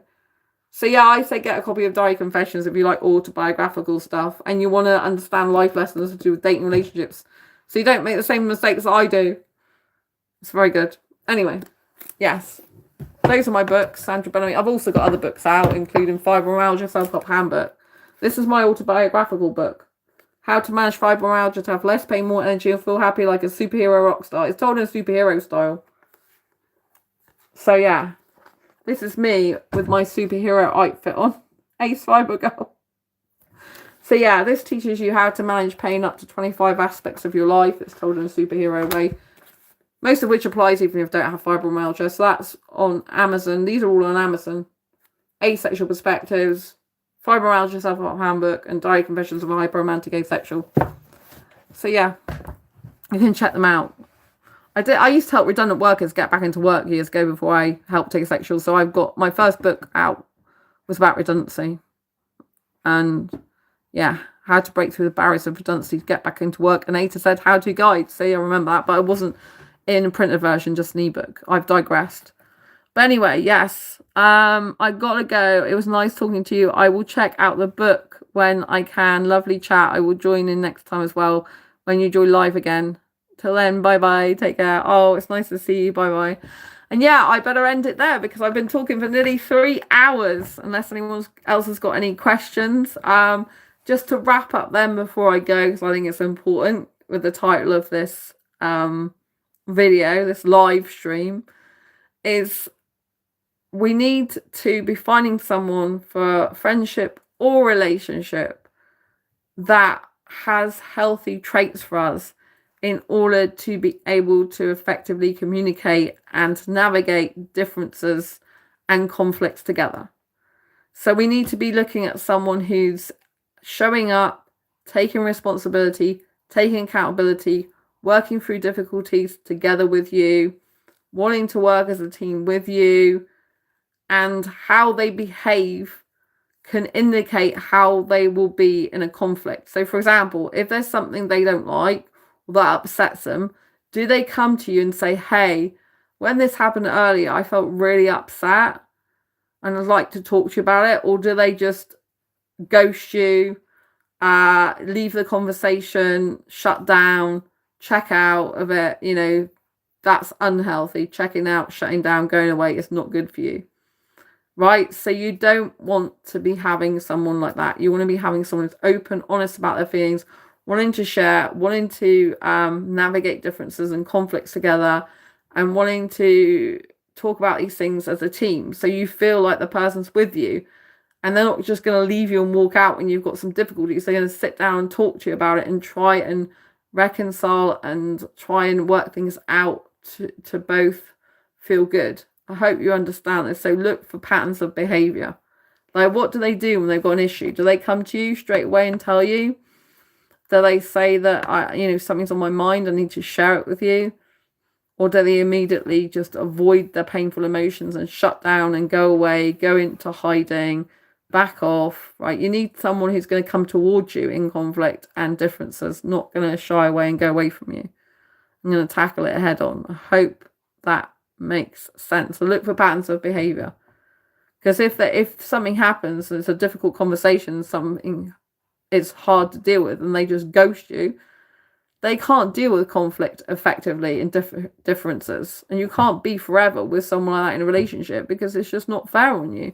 And you can't be in a team where there's only one of you playing in that team. I hope that makes sense. So always look for someone who's open, honest with you, who doesn't tell you what you just want to hear, but who seriously wants to foster a team working relationship with you. Someone who wants to work with you as a team and who wants to build something meaningful with you. Not someone who backs away, runs away, shuts down, veers off, can't express themselves properly, doesn't say sorry, doesn't take accountability or responsibility for their actions, deflects things onto you, makes you the one responsible for figuring everything out in the friendship or relationship. It's up to both of you to figure things out. You're supposed to be a team. One person's not supposed to be bearing the burden or bearing the difficult emotions on their own. They may as well just be single, right? So always bear these things in mind and make sure you're doing what feels good and right for you. If you talk to someone about their behavior and not feeling good, and they don't change their behavior and carry on doing things that hurt you and upset you and cause you pain and anguish, then, you have to leave that situation. You can't stay with someone who's not willing to work with you. You can't be the only person who's just carrying all the emotional weight and trying to fix things and make things right. It has to be both of you, because both of you are what make up the unit, the team. What happens a lot of the time is, in a relationship with friendship, it just ends up being one person playing on that team, and it isn't a team relationship then, or team friendship. It's just one person doing the majority of the work in a unhealthy friendship dynamic. So please bear that in mind and ensure that you get the best person for you, who's as healthy for you as possible. You work through things together. I hope that's been useful, helpful insight, but it has. Please pop a thumbs up. Don't forget to subscribe if you haven't already, and click the bell icon so you never miss an episode of when I go live. Lots of love. Take care. I'll see you soon next video live stream. Check out my books on Amazon, and I'll see you soon. Bye.